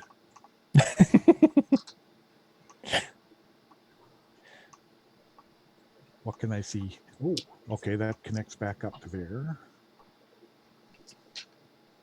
Couple more alleyways.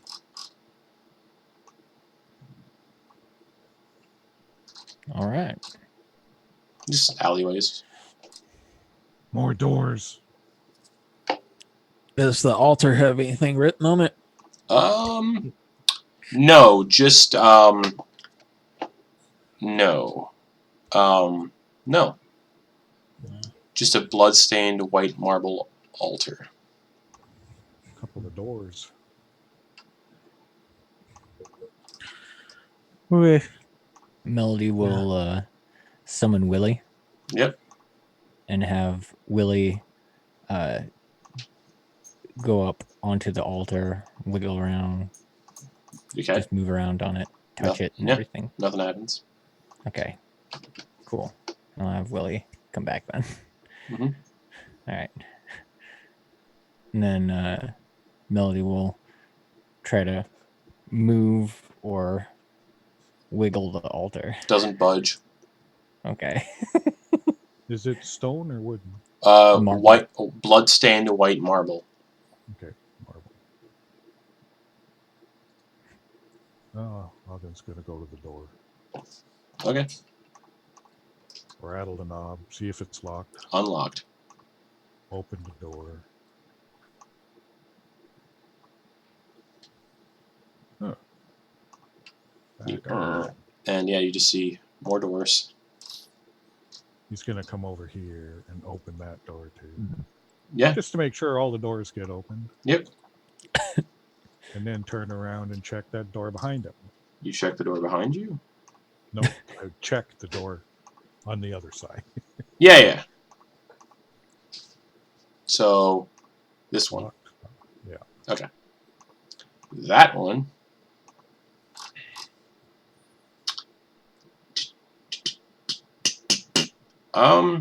Is unlocked. Open the door. You open the door and you just instantly die. Yeah, you open the door I and have no wisdom, man, so I'm not checking for anything. I'm just opening doors. It's what Auggan does. It's not kicking him anymore. Oh. You see, Auggan, a room that smells like rotting fish and vinegar. Topped stone shelves, smashed barrels, and broken casks fill this chamber.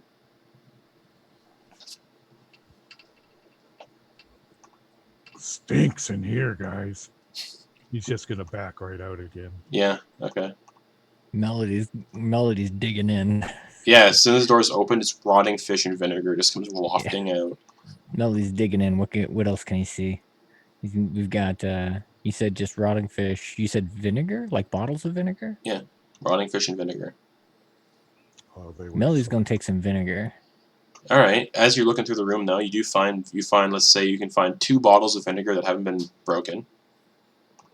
All right. Well, most of the bottles are Cool. broken. You find 10 empty sacks and a drained wine skin, all salvageable.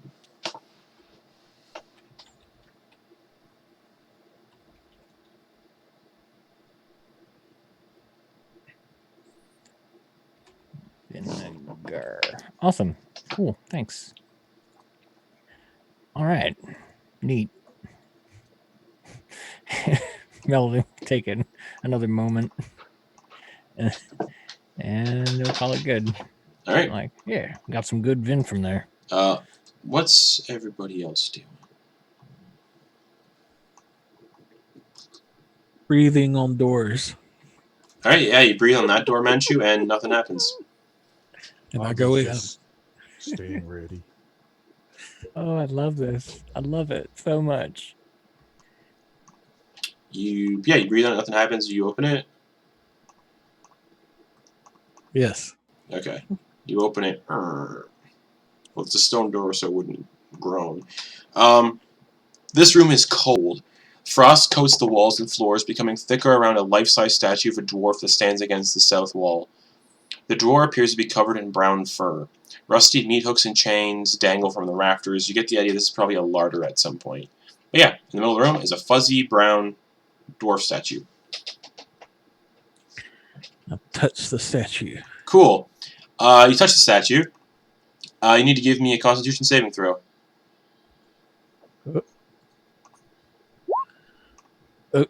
Damn. I think it's like a 10. Cool. You touch it and you feel immediately just coldness run through your entire body. Like, severely cold. And I pull away. yeah, you pull away, but hang on. No. I was hoping for a fuzzy brown pimp jacket. You take 29 points of cold damage. Oh, macaroni. I'm still up. I'm still good. As you touch the mold, you touch like the brown fur, and just cold goes through your entire body. And even those of you who are like even within like getting with like closer to this statue, you can feel the cold just emanating off of it. And you get the idea if you move any closer, you're gonna have the same kind of thing happen to you. Yeah. Immediately run back out. Yep, he touches it and he runs. You guys watch as he touches it and then just out the door. Melody, based on your what you've been doing, a nature check. Okay.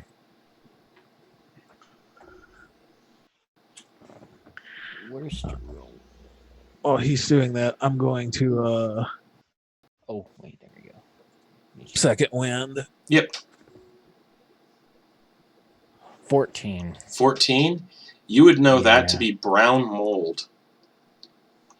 Brown mold feeds on warmth, drawing heat from anything around it.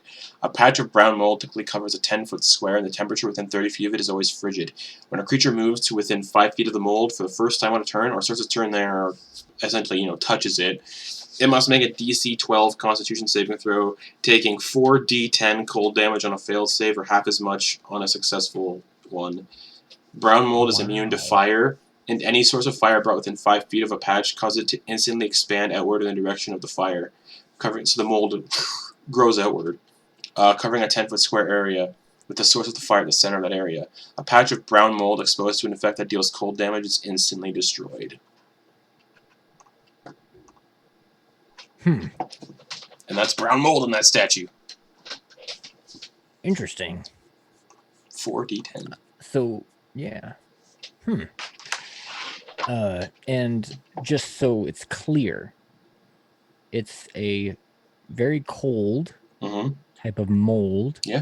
That when exposed to heat, Expands it 10 feeds feet. off of heat. Yeah.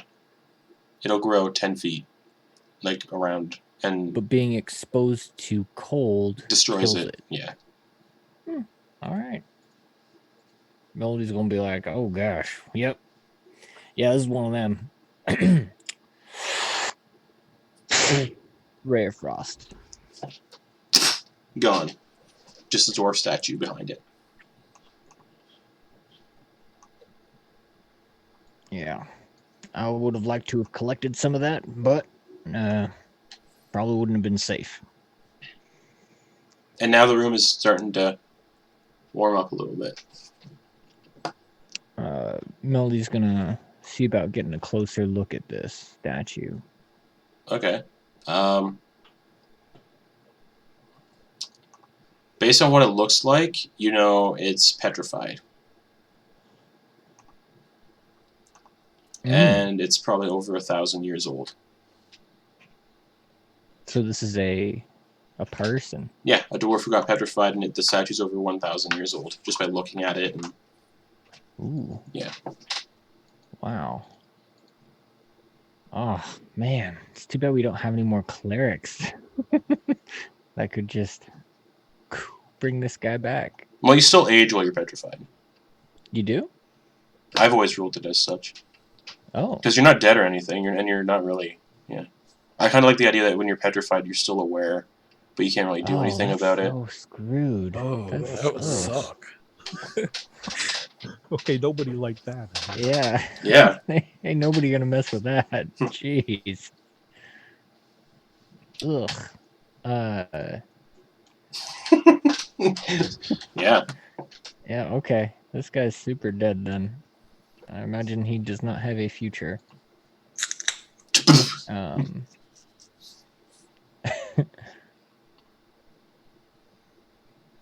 Interesting. Even if you do bring him back, he's gonna be like insane. Oh, yeah. Cool. All right. Let's get out of here then. If that's just a dude, just a dwarf, or just a dead person essentially. Right? We know that dwarves can't live longer than however. Let's see how long dwarves can live. Actually, I think the longest a dwarf can live is like 400. Not super long. No. Because now I'm curious how long dwarves can live for. I'm gonna pull that up right now. Definitely not 1,000 for sure. Definitely not 1,000. I don't even think elves can live. Like half elves can't even live for 1,000. Yeah, that is an interesting idea though. Having something just age, even though it's petrified. So that's cool. Let's do this. Yep, 350. He'd been dead probably.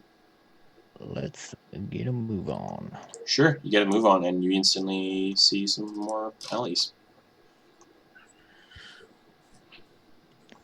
All right, do we want to go up north and make our way down, or are we looking? I saw a little cave entrance over there as well. Oh, by the way, I figured I should probably share this info. That dwarf guy there, is a petrified, poor fella. Yeah. That ain't a statue. That's petrification. So yeah. More doors or a cave?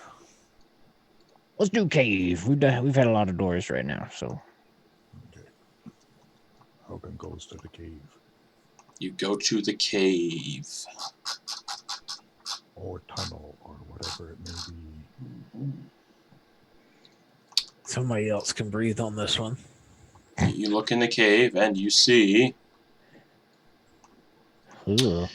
what looks like it might have been a cave where the werebats have been eating.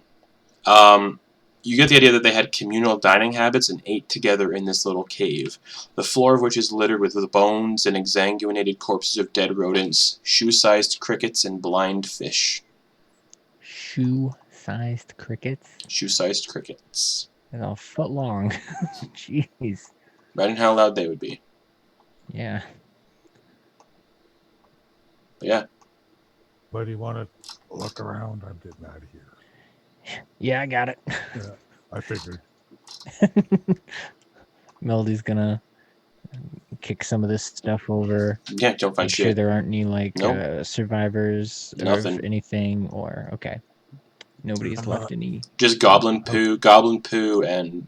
Or actually, they wouldn't poop in here. Just dead carcasses. Okay. Alright. Yep. And I'm gonna grab a cricket and start munching. Tastes pretty good. Tastes pretty good. Right on. Get it, buddy. I'll Actually, offer Melody some. Look You like you're know. hungry, buddy. yeah, I honestly, I have had bug before. They're not too bad. Melody's gonna actually grab. Would one of those crickets? Would you think that would count as like a day ration? Sure, it is a foot long. It's a burrito. Yeah. So Yeah, a burrito-sized cricket. it's a baby Crunchy. burrito, as in like a 7-pound burrito. And these aren't baby burrito. these aren't like the good crickets you can actually eat that are like spiced with chili and lime. These are like just soft, gooey. Land crabs. Yeah. Yeah. They're like crabs. If you've ever had a raw crab, which Never had crabs. crab is good. Anyway, just need to cook this thing up. That's all. Melody's gonna pocket that and save Sure. it for whenever we have a rest or short rest, because he is freaking hungry. Okay. All Now right. you talked Auggan into it. He's going to grab one too. All right. Yeah, you grab. We'll say everybody grabs Yeah, one of these shoe-sized crickets. that was good eating, man. Put it in my equipment. Sure. All right. Keep going south. Okay. Yeah, sounds good. There's Another another. door. There's We another can just make our door. way. We can just make our way around if we need to, back to the east. Make our way downtown. Making our way down. All right. Yeah, you get to another door after looting your crickets. Hmm. The door is ajar. Somebody might be home. But with all your passive perceptions, you guys don't hear anything behind the door. I will take that jar and put it in my pack. I'm joking.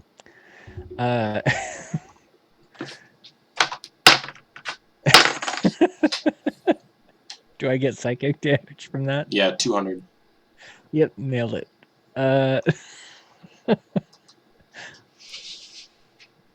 All right, let's have a look inside. Yeah, you push the door open because it's ajar. Open. Yeah. Slightly open.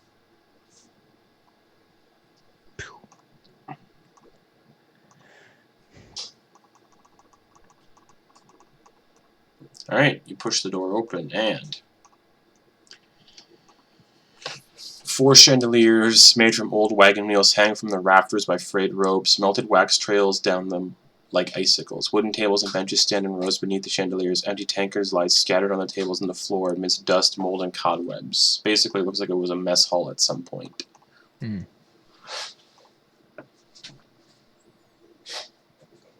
Auggan's going to go in and look around for any sign of living enemy type people. Nope. All right, he's going to head back outside to guard the door. Okay. Yeah, Melody's just gonna give this a once over, look at everything, including the chandeliers. Okay. And he's gonna make his way over to this door, look back at Menchu, take a puff on his pipe, and blow along the edge of the door. Yeah. You don't see anything. All right. And then he's gonna this door, by the way. Yep. And then he's gonna open it. All right, you open it, and you see a kitchen equipped with a long wooden trestle table, a pair of iron stoves, and stone shelves. The kitchen looks ransacked, most of the dishware have been broken. The floor is covered with broken crockery and glass. Nothing of value remains, just broken kitchen shit everywhere. Ooh, bunch of glass. Yeah, just all over the floor. If we scooped it up, would it count as caltrops? No. Okay. It's like fine, like. Hey man, I don't know. Tempered not? glass. Figured I'd ask. Caltrops are cool. Yeah, they're handy dandy. All right, cool. All right. Oh, looks like I found a through path through. Thoroughfare.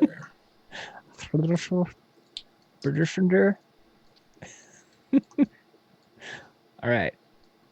Boosh. All right, you door Door open sesame.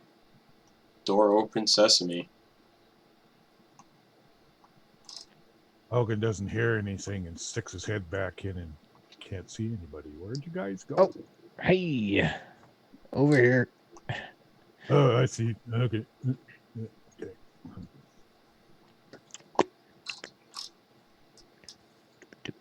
You see, yeah, just more of these alleyways.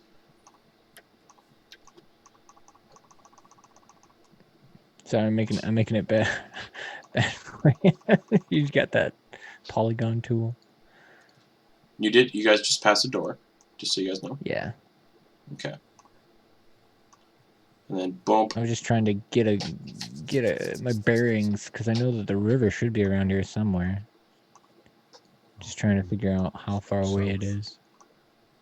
I'd say you walk past it. It's probably down this way.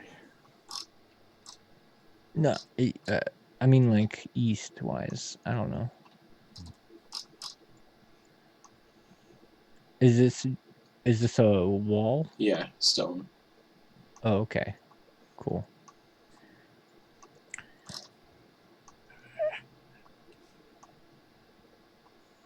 Okay. I'm gonna breathe on the door and go through it. You breathe on the door and go through it. And as you go through it, that is, what room is that?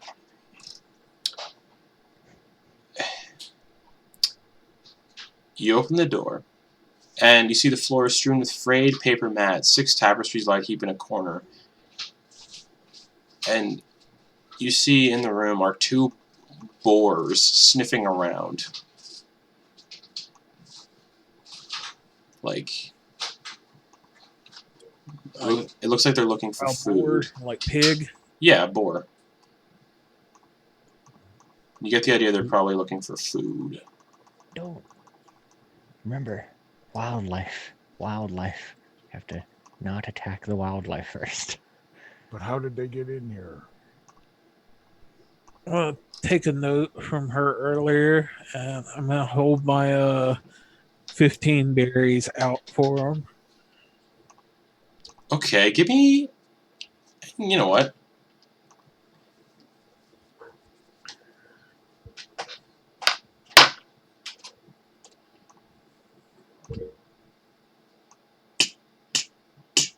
That's 10, 20, 30.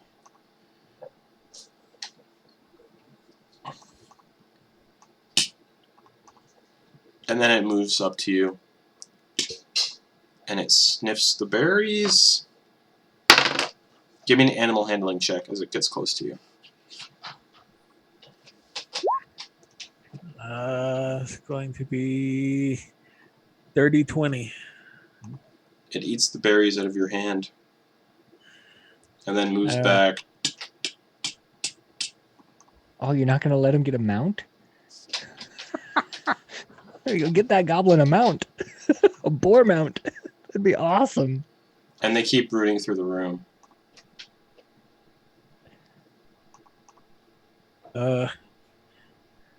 Alright, I'll go root through the room with them. Okay. What do we got going on, Auggan? He's feeding pigs. Boar whisperer. Now Auggan's just going to stand inside and watch this. Okay.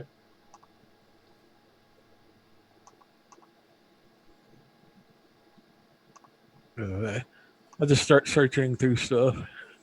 All right. If there's anything of value in here. Let me see. There is a door to the north.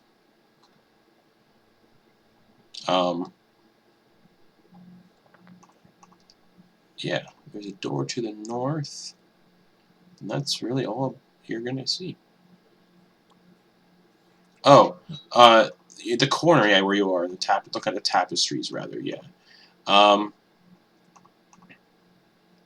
You would find in there, each torn tapestry depicts a wilderness battle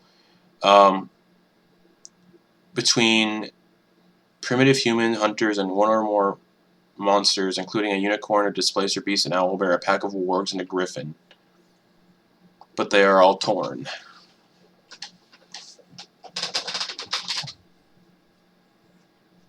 Okay. I guess I'll just very slowly make my way up towards that north door, trying not to scare the boars. Okay. Yeah, this one, the one you didn't feed, it looks kind of agitated towards you and just kind of like sniffs you a little and then moves over here. And then you move towards the door. I'll open it. Okay. No. You open it, and bare hooks on the walls. You get an idea. This is where the tapestries used to hang when it was more of a vestry. Alright. I'll head back out and tell them there's a couple pigs in there that aren't bothering anybody. Sure don't want to get one as a pet.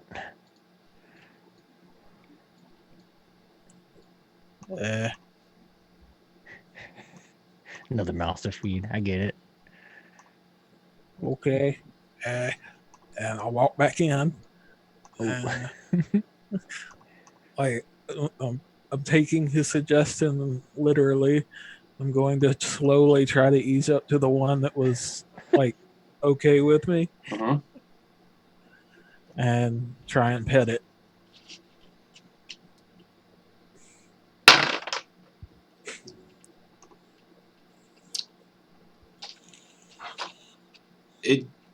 It doesn't seem like it likes you touching it, and it goes to hit you with its tusks, but it misses. So it like rears its head at you and it misses. Scream, run away. Ah! No, I don't think it likes me. And as you scream and run away, both charge towards the door. And then both... Okay, Auggan, shut the door. They both Go, move shut 40 the door. feet towards the door. Okay, 10, 20, 30, 40. 40. Shut the door 10, 20, 30, 40. Alright, yeah, boom. You slam the door shut. and lean against it. Alright, you hear them, like one of them, into the door. Give me a strength check. Strength. Yep. No problem. 19. Dirty 20. Oh. The door comes ajar a little bit, and it sticks its head out the door, and it's just like... Auggan reaches down and punches it in the nose. Alright. Make an attack roll. I don't want to hurt it. 28. Yeah, that hits. Sorry. Unarmed strike. That's different. Yeah. 25. That hits. What's the damage on that? Unarmed strike. 6. It's always 6. Constitution saving throw. That's massive damage. No. It succeeds. And it like... And it runs back inside the door. Slam shut. Okay. Don't want to hurt any critters. I don't want Willow mad at us. Yeah, that'd be bad. All right, yeah, you slam the door shut, and they don't come back. I'm going to hold the door. Just going to stand there for a couple of minutes to make sure they don't. Literally dealt Yeah. more than half its hit I points, imagine. punching it in the nose. It's not even going to look at that door for a while. Yeah. You probably broke its nose. At the very least. Pig's got soft snozzes, that's for sure. Mm-hmm. Very Alright. cartilage filled. Yeah. All right. Let's see what we got here. Okay. Focus up. Here we go. Does this look like an alcove or something? I don't know. Maybe. Okay. You have to go around the corner and look. There. So as you do get to that point, though, what is that? 20, 16, B. Give me a stealth check for you and Yeah, okay. yeah.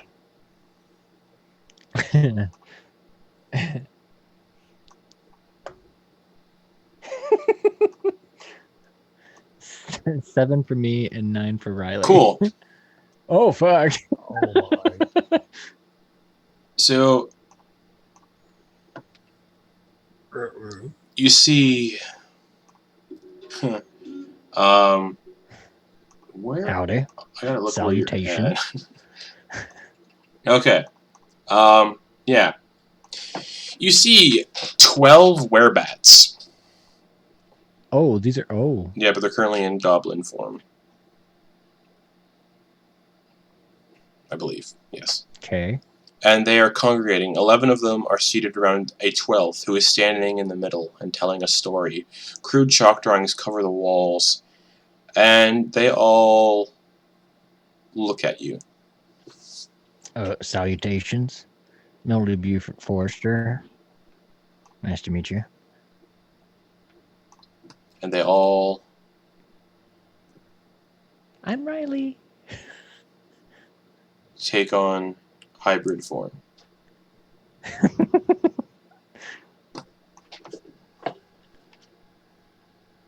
Cool.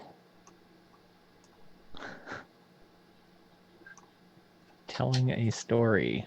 And they all just turn, and they just stare at you all. Oh, The story back stops. sorry. I'm on bounce. Let me see something here. Yep, I have no idea what you're saying. So, Insight, maybe? Can they insight me?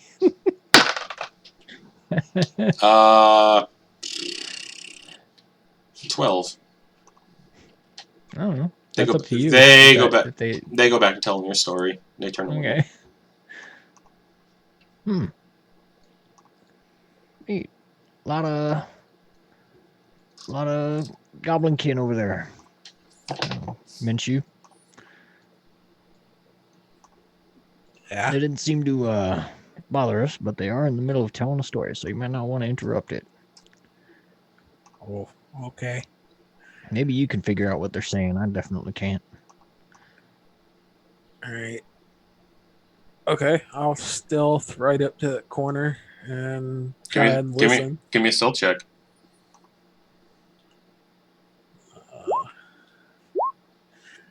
Let's see. Plus 5 is 23.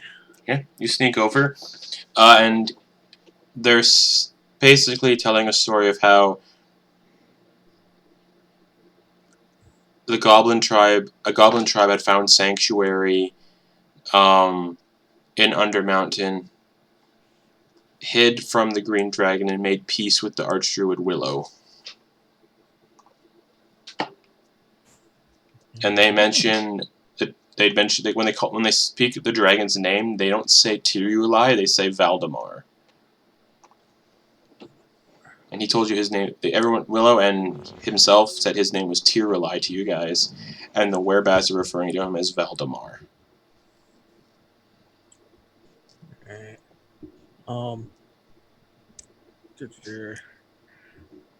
Okay.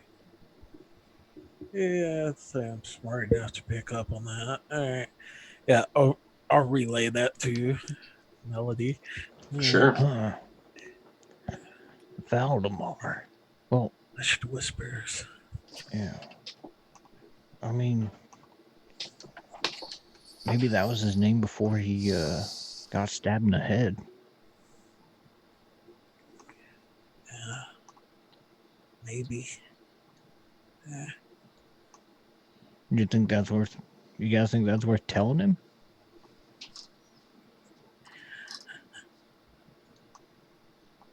I don't know. Hey, psst, Auggan, come here. Kind of move away from the edge. Then relay that information to him as well. Hmm?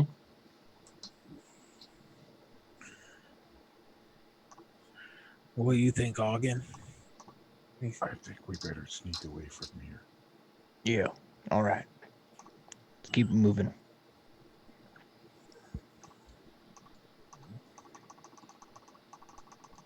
So when you guys get there, Mhm. Another group of. Yeah, that's what I'm afraid of. Oh, Oh, shit. you see 3 giant bats. run away! Or no, sorry, they are not. Wait, what? I don't remember what area that is. Okay, cool. I'm trying to figure out which one we're looking at here. Okay. 3 giant bats hang from the ceiling asleep. Oh, shh, guys, tiptoe. So everybody make stealth checks as you walk past. Can we do it? Group. Need to make another one. You guys are going to be doing a group stealth check. I have 15 for Auggan. Okay. 4 for Melody. So You have advantage though, right, Jeremy? Yeah, that was. I get 2 of them there. Plus 5. And That's 7. still 14 now. 4 and 7. Oh. 4 for Ooh. Melody, 7 for Rylie. So since it's a group stealth check, you have to beat all of the bats combined to passive perception. Yeah. The DC was 39, and you all got 40. Like together, you guys got 40. Ooh. Yeah. Oh god. Beat it by 1. So you guys sneak past. One of the bats kind of like moves a little bit, but you guys can move on past unannounced. Yeah. Oh, by Don't open. 1. Don't open that door. Let's go make noise. Oh wait, that's the only way in there, isn't it? Is that one door? There's no other way into that area. If y'all want to go ahead, I can try and open it real quiet, like. Yeah, sure.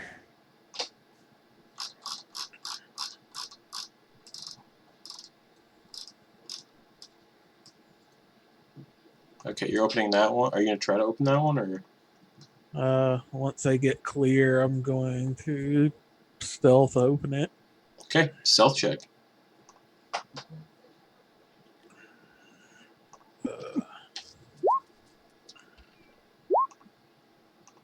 21. Success.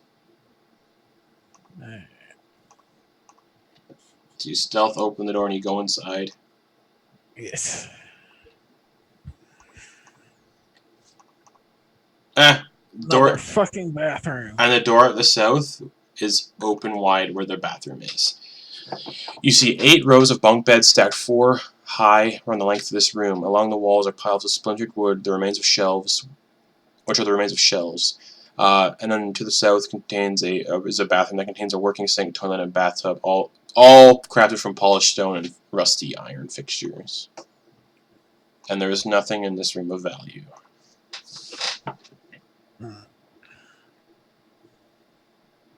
Auggan notices I go back another up. door. You do notice another door.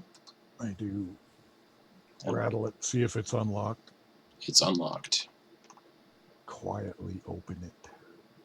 Maybe spit on the hinges or something. Sure, give me a stealth check.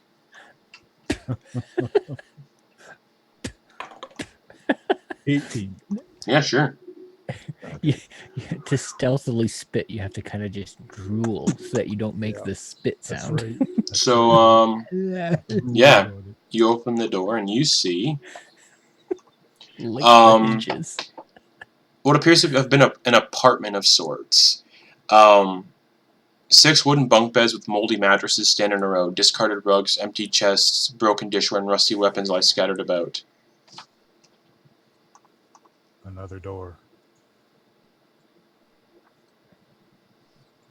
Check it, see if it's locked. It is unlocked. Open it. Bathroom.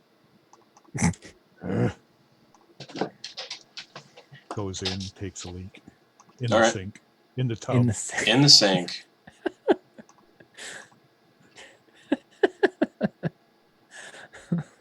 Melody goes in, looks around the corner, is like, oh, okay, all right. Niagara Falls. Sorry. What's Niagara Falls? Just something I heard about once. Sorry. But Story. yeah, you guys don't really find much of anything else. All right, cool. Okay, out the top door. Okay.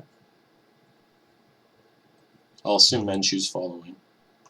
Well, actually, I was going to say, Oh. when I came back out, I noticed that little area there. I'd like to just barely peek around the corner. Okay, you peek around the corner just barely, All right. and you see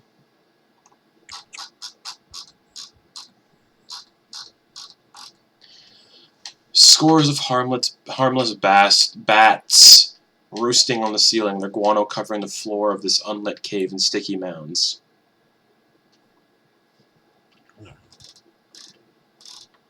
Okay. And then I run up and catch up to them. Yeah, that was it, just piles of bat shit. Egg through the bat shit. Another door. maybe there's something there. If there weren't bats that could squeak there, I would. You're the stealthiest guy here. You got nothing to worry about. Alright, yeah, you find another door. Check it for locked. No locked. Open it up.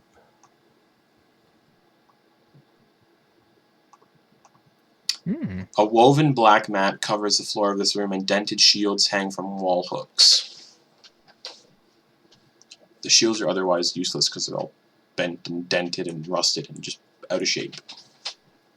And then there's a door to the south. Another door. Check to see if it's locked. Nope. Open her up. Another bathroom. Nope. Nope. 7 wooden mannequins decked in rusty helms and breastplates occupy this room. 3 of the mannequins have rusty daggers sticking out of them. Like a training room? Yes, you get the idea. It's probably a barracks. And all of the rusted gear is also, you can determine it's probably useless as well. Useless to me. Anybody else want to check it out? Is it? Did you say breastplates? Yeah, but they're all rusted, so they're not useful whatsoever. Oh, okay. And helmets. And daggers sticking out of them. Yeah, all rusted and worn. I was like, breastplates are good. Them's good armor. All right. Okay. Looks like All right. Well, looks like we still had some more stuff going on in the south, but I don't want to disrupt the inhabitants in the east. Yeah. And we could go talk to Tearulai. And tell them what we've heard from the goblins there. The name Valdemar. But we could do that on our way back. I know we could probably do that on our way back to the tunnel downwards. Oh, So where up we to you go? guys. If you want to start heading downwards, we can go talk to Tearulai, or we can keep going south, explore a little bit more before we do that. And just a reminder, Willow did say there's 2 ways down. The south, Yeah. and then there's one to the east. Yeah.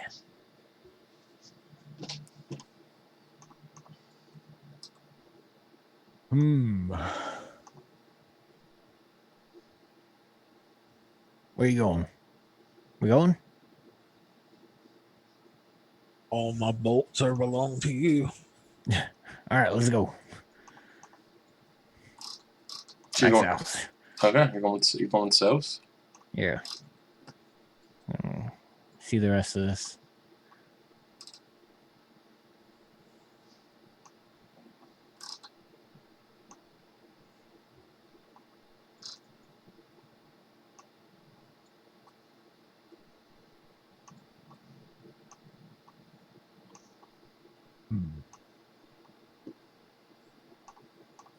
You guys pass that little cave, and inside,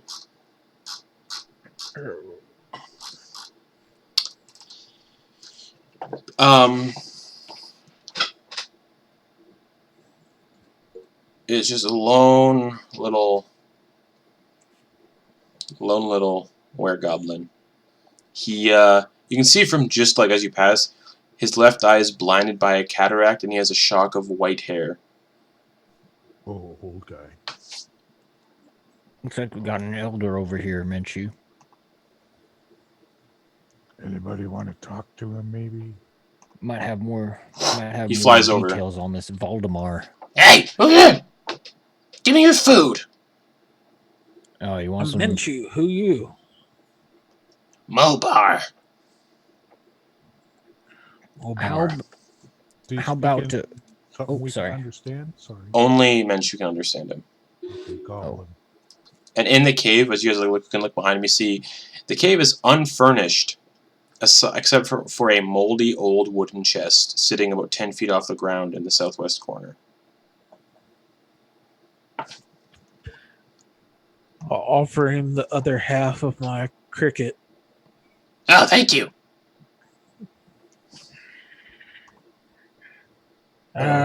What are you doing back here?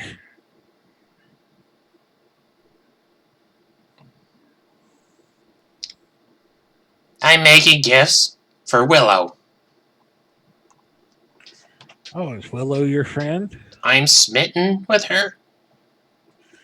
Ah. Yeah, she was kind of pretty. Give me your blood. Blood? Yeah, I'll look to Melody and Auggan and tell them who wants blood.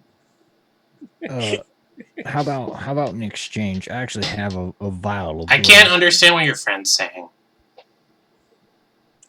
Yeah, I'm telling Menchu. I'm Oh, talking to Menchu. Okay. How about we have an exchange? I have a vial of blood. Perhaps he can tell us more about this Valdemar and more of what you were telling us about that story. Do you know anything about Valdemar? Yep. And he takes the vial and flies back to over here, and just sits on his chest and sips from the vial. Okay. I'll look at them and then I'll just follow him in.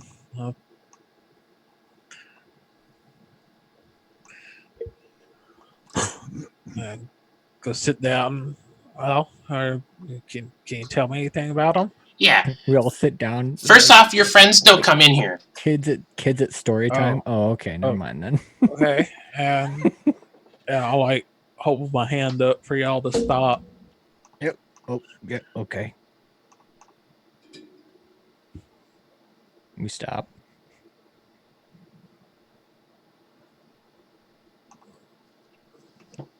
Okay, they're not gonna bother you. I promise. Okay. Oh, what can you tell me about Voldemort? I don't know. I lied to get the blood. He drinks more of it. Oh, I don't think Willow would like it if she knew you were a liar. She already knows.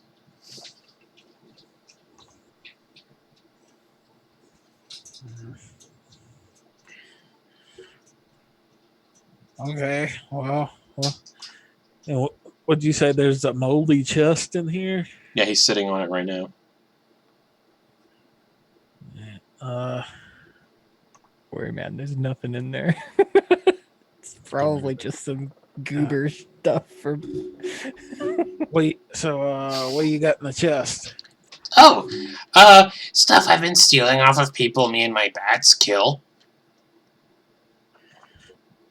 Oh, your bats? Yeah, I'm their boss. Oh. I'm surprised you've gotten here. You must have been killing them. Oh no, they listen to me. No, they would have turned you. No, I told them that I was cool and they just let me through. No. Yeah, I said that you were gonna be cool, but I guess they were. Guess they have to be if you're their boss. Have to be nice to you. I'll look down like I'm disappointed and start to leave. Okay, bye. Oh, Was it a I'll good story at least? I'll relay the information to them, and I don't really see anything in there except his chest. And Oh, and he said that he got stuff off of stuff that the other guys had killed. yeah, he said he did, but I don't know if I believe him or not. Yeah, he's kind of a liar. Well, I don't know. I mean, if it's true that he took that and didn't even tell you the story, yeah. He said the whereabouts are his. That he's their Like boss. Wait, so he would be the one that turned all of them? I guess. I don't know. Is that how whereabouts work? Justin, would we know Nope. if that's like a lichen thing? Nope. That okay. Or if you kill the main one, all of them would just kind of Nope. oh yay. Okay. That's vampires. Okay. Well, I don't know. Yeah, vampires. I thought that's the way it was with Nope. In the Nope. you keep saying no, but I know you did it in the campaign before your homebrew campaign. I understand. Okay. Different setting, though. Yeah. Okay. All right. Moving on, I guess.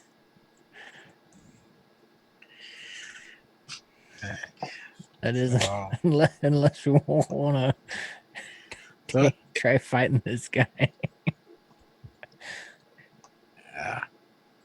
He's a lying old thief, but he still might be under the protection of Willow. We don't know. Oh yeah. Oh Well, yeah, we- that was the other thing. He's in love with Willow. What? Where does he think that's gonna go? Oh no.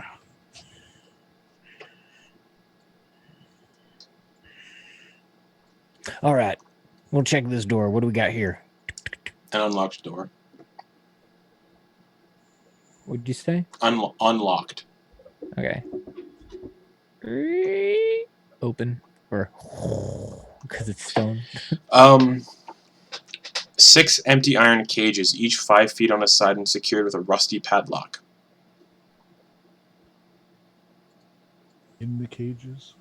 empty iron cages? Yep. All secured with a rusty padlock. Why would they be empty if they were secured with a padlock? I don't know. Whatever was in him died and turned to dust.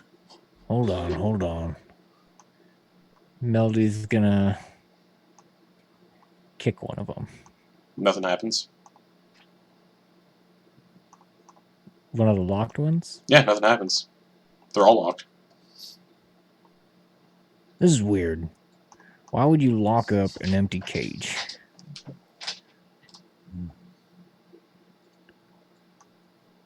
Fellas, come in here. This is Keep weird. stuff out of your cage.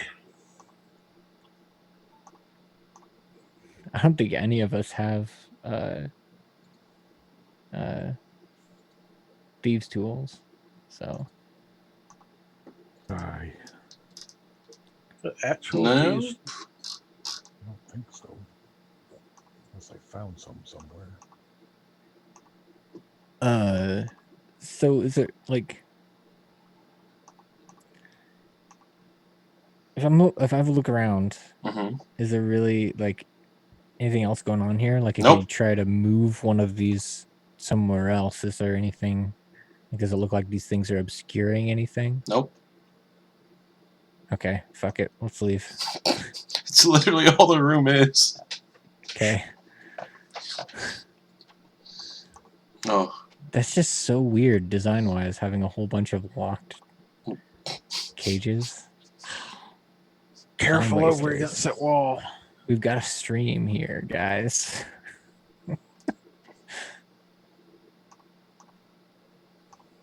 And yeah, this little corridor, cave, whatever, goes on for a bit. And there's something at the end of it. Oh, we should probably check out here and stuff too. Before we go further south, I think. Hey. Okay. Let our sneaky guy go. Auggan, you run ahead and you look down. All right. And you see 2 werebats in goblin form, as well as 7 of their young. And they It's look like they're back around the corner. Yeah, they're protecting their young. They look like they're more like shielding their young from you, and they don't follow. More weird bats, guys. All right. Do we want to check out that last door, or do we just want to say, yeah, whatever? But this empty corridor, cave rather, you see 2 dead werebats. In here? Yeah, and then at the end of this cave is a chest that looks like it's so packed that it can't be closed. Can we see what's sticking out of it? Not from this distance, but the chest is right here. Auggan will go look. Okay. Auggan, you go look, and as you do pass, you would see down here there's another chest. And Auggan, in that chest that you are approaching, you see a beaten copper tankard, a crowbar, a set of manacles, a bar of soap, 5 wooden holy symbols of Malar, the one I described earlier, a shoddy cloak made from a brown bear's pelt, and 10 bleached human skulls. Auggan reaches in and pulls out the bar of soap, Okay. and he comes back and gives it to Melody. Oh, Here, bath. oh, that's great. Thanks. Now, there's That's a all bunch of other junk in there if you want to look. Oh, yeah, sounds great. I posted what's all in it on the group chat. Oh, excellent. And then, Thank you. and then there is a chest to the south. Yeah, Auggan will check that. He passed it on the way Okay. back. Holds a rusty steel gauntlet with fingers ending in claws, a boar's tusk that is set with semi-precious stones worth 50 gold pieces, a priest's pack without the rations, and I have to roll for the random trinket.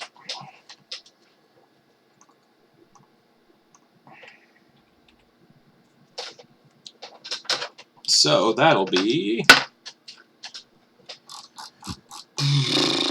And also a diary with 7 missing pages. Auggan's going to reach in and grab the gauntlet with the claws. Would that fit on his hand? Yep. Does it have a name? Just Nope. gauntlet It's with just claws? it's just a extra item. There's nothing really special about it. Just like No plus if I punch somebody with it? No.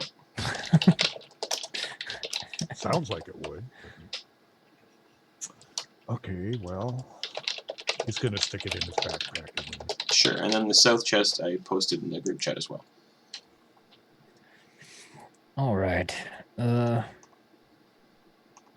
Boar's tusk, 50 gold pieces, precious stones. Wait, priest pack. Without the rations. Yeah, but that means it would have. All right. So Melody's gonna look at this diary. Okay. And he'll see if he can understand the language it's written in. It's empty because it's a randomly rolled trinket, and I don't know what is in the diary. Oh. I just rolled. So it's just like. Yeah, it's a random trinket that I just rolled for. Gotcha. We'll say it's in a language you can't read. I'll find a use for it in like next week. All right. And then what was that other thing? Priest pack. I'm gonna add that real quick.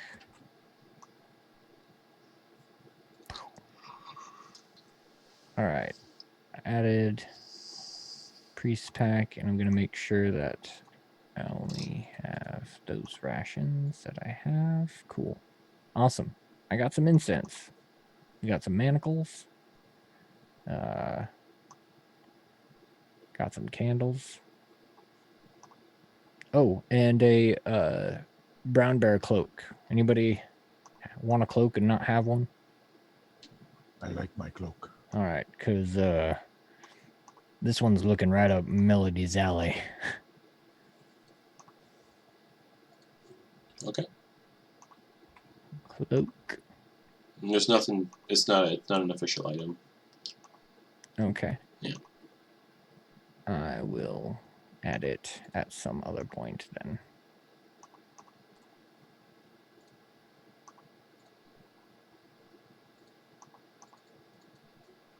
All right. All right. Sweet. Shall we go? Where do you want to go? Oh, we can check out that that one last door we haven't opened. And then we could talk to our pal the Green Dragon.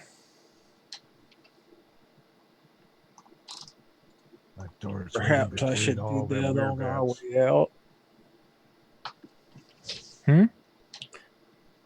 Say, perhaps I should do that on our way out. Ah, yeah.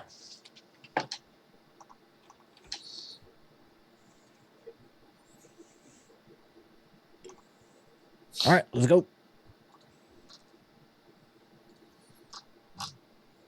All right, yeah, you guys make your way forward then. Get to here, and then I'll tell them. I'll give them a couple of minutes head start, and I will be right behind them. All right. We're going to go around because we know that way's got some traffic. Unless you want to go check it out and we'll wait for you. That door. If y'all go towards the feeding area, I'll meet y'all there. All right. Be safe. We don't want you turning into one of them werebats.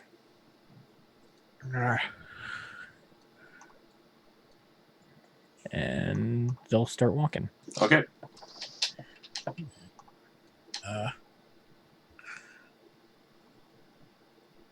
And I will semi-stealth go straight for that door. Try not to even look down the path. Okay.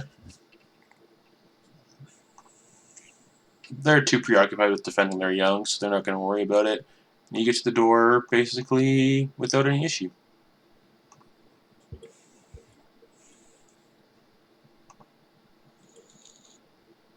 And it is I go in. Okay, yeah, it's unlocked as well. So you open it, and as you open it and you step inside, where you'd expect there to be footfalls, like the sound of you stepping on stone, there's no sound whatsoever, and you can't even hear yourself breathe in here, but you know you're breathing. Like, you don't hear anything in this room. Like, sound is almost being suppressed.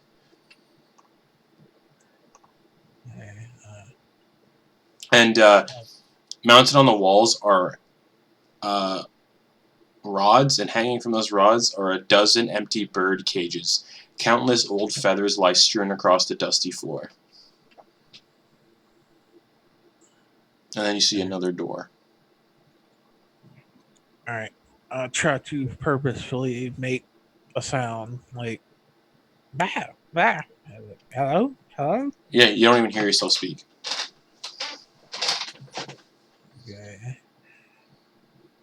I'll just go open that door then.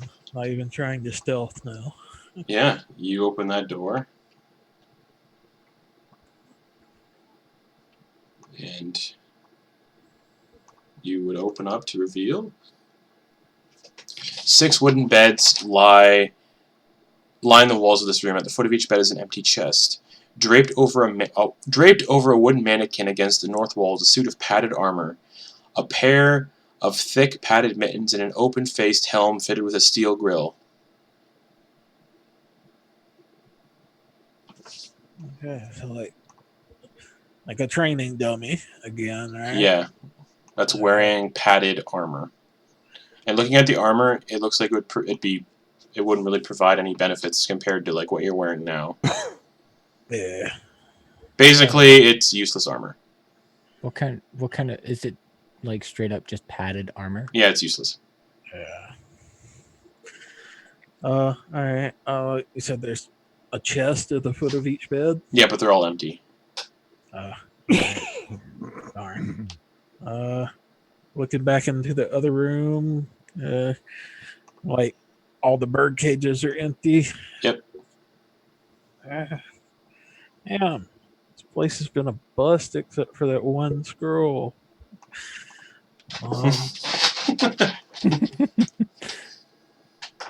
And we really only found that because I was just like, let's look at the shrine. Yeah. Well, I got one more door. All right, you open it, and guess what you find? A scroll. A bathroom. A working sink and toilet crafted from polished stone with rusty iron fixtures. Yep, another bathroom. All right. This time I leave a goblin turd in the sink and I leave and take the long way back around. All right, yeah. Back up to my friends. Tell them it's just a bunch of birds and in a quiet room. A quiet room? Yeah, like sound wouldn't travel through it. Well, that sounds weird. Yeah, I think it's kind of like that cold room earlier. Magic. What does Melody have here? Does he have detect? He does not have the detect magic ritual.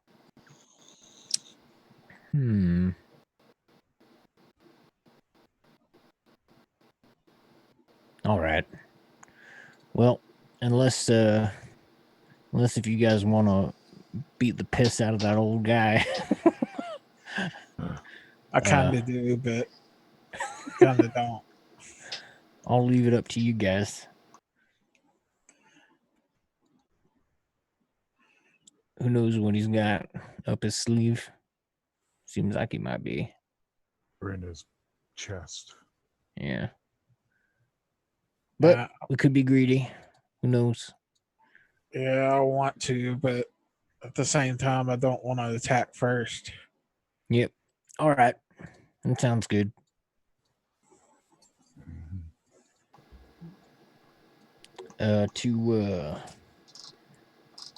Tearulai. Yeah. All right, you guys make your way back to Tearulai without any incident. Heck did I do?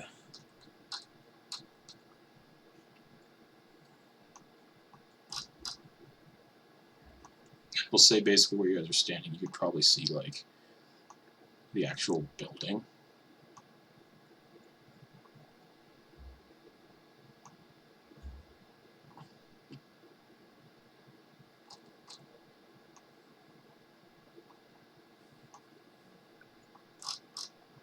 Yeah, you see the building and you see Tearulai. He's sleeping on top of the roof again. Oh, he's sleeping. Dang. What he was doing before. Yeah. Didn't take much to wake him up. Hey, dragon! Oh God.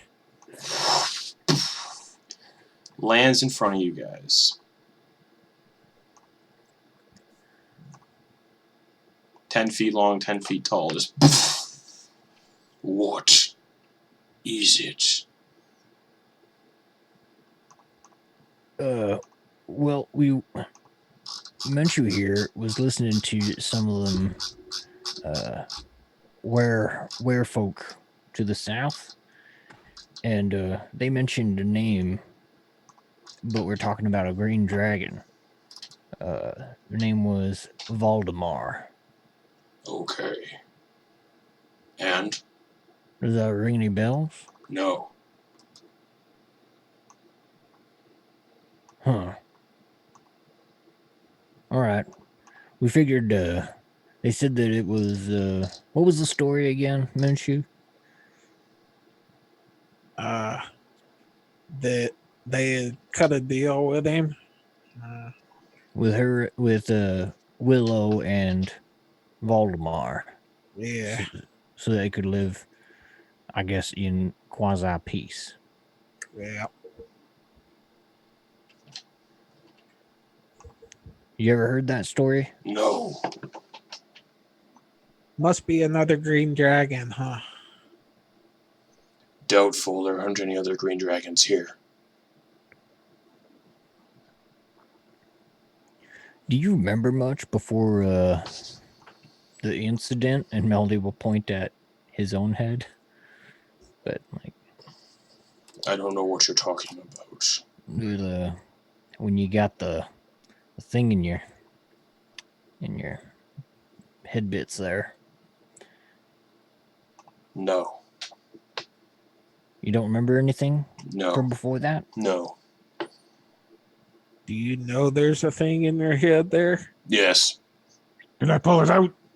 No. Wait. So, who told you your name? Myself. Oh, you gave yourself. I heard it a name. in a dream. Oh, well, that's really nice. I wish I would hear my name in a dream. That'd be cool. Everybody gets to name themselves. But Melody, your name is very musical. I got, yep. Haven't heard that one before. Yeah. So, what is the purpose of what you're doing here? Well, I would just kind of figured if this Valdemar was you, we figured maybe might help you jog your memory of the time before you got your head injury. No. No? All right. Sorry we woke you. I mean, it was pretty much just a simple thing, trying to help you out if it could. Oh well, heard a little bit there, a little bit. Figured we'd just give you an update. Oh, Mr. T, do you know where there's a passage to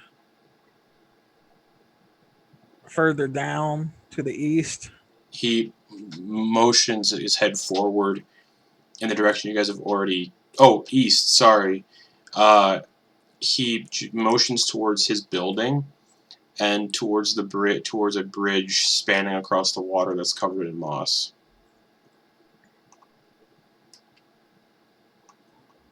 Oh, so we've got to go through your building to get to it? You can go around the outside.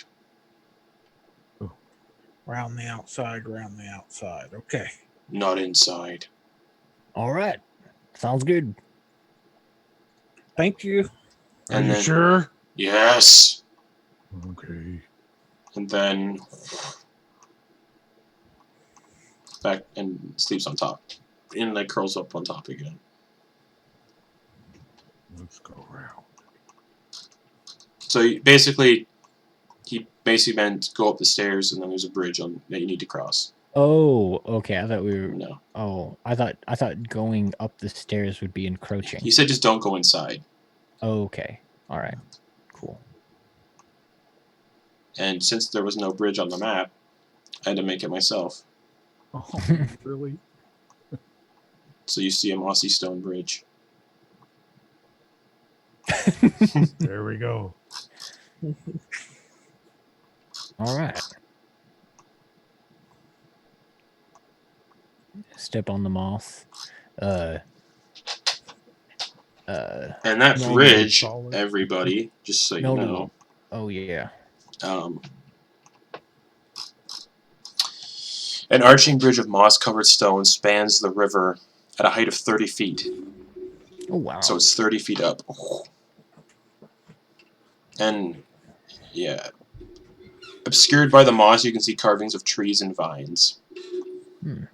Melody will take a sample of the moss, thumb it into his pipe, Okay.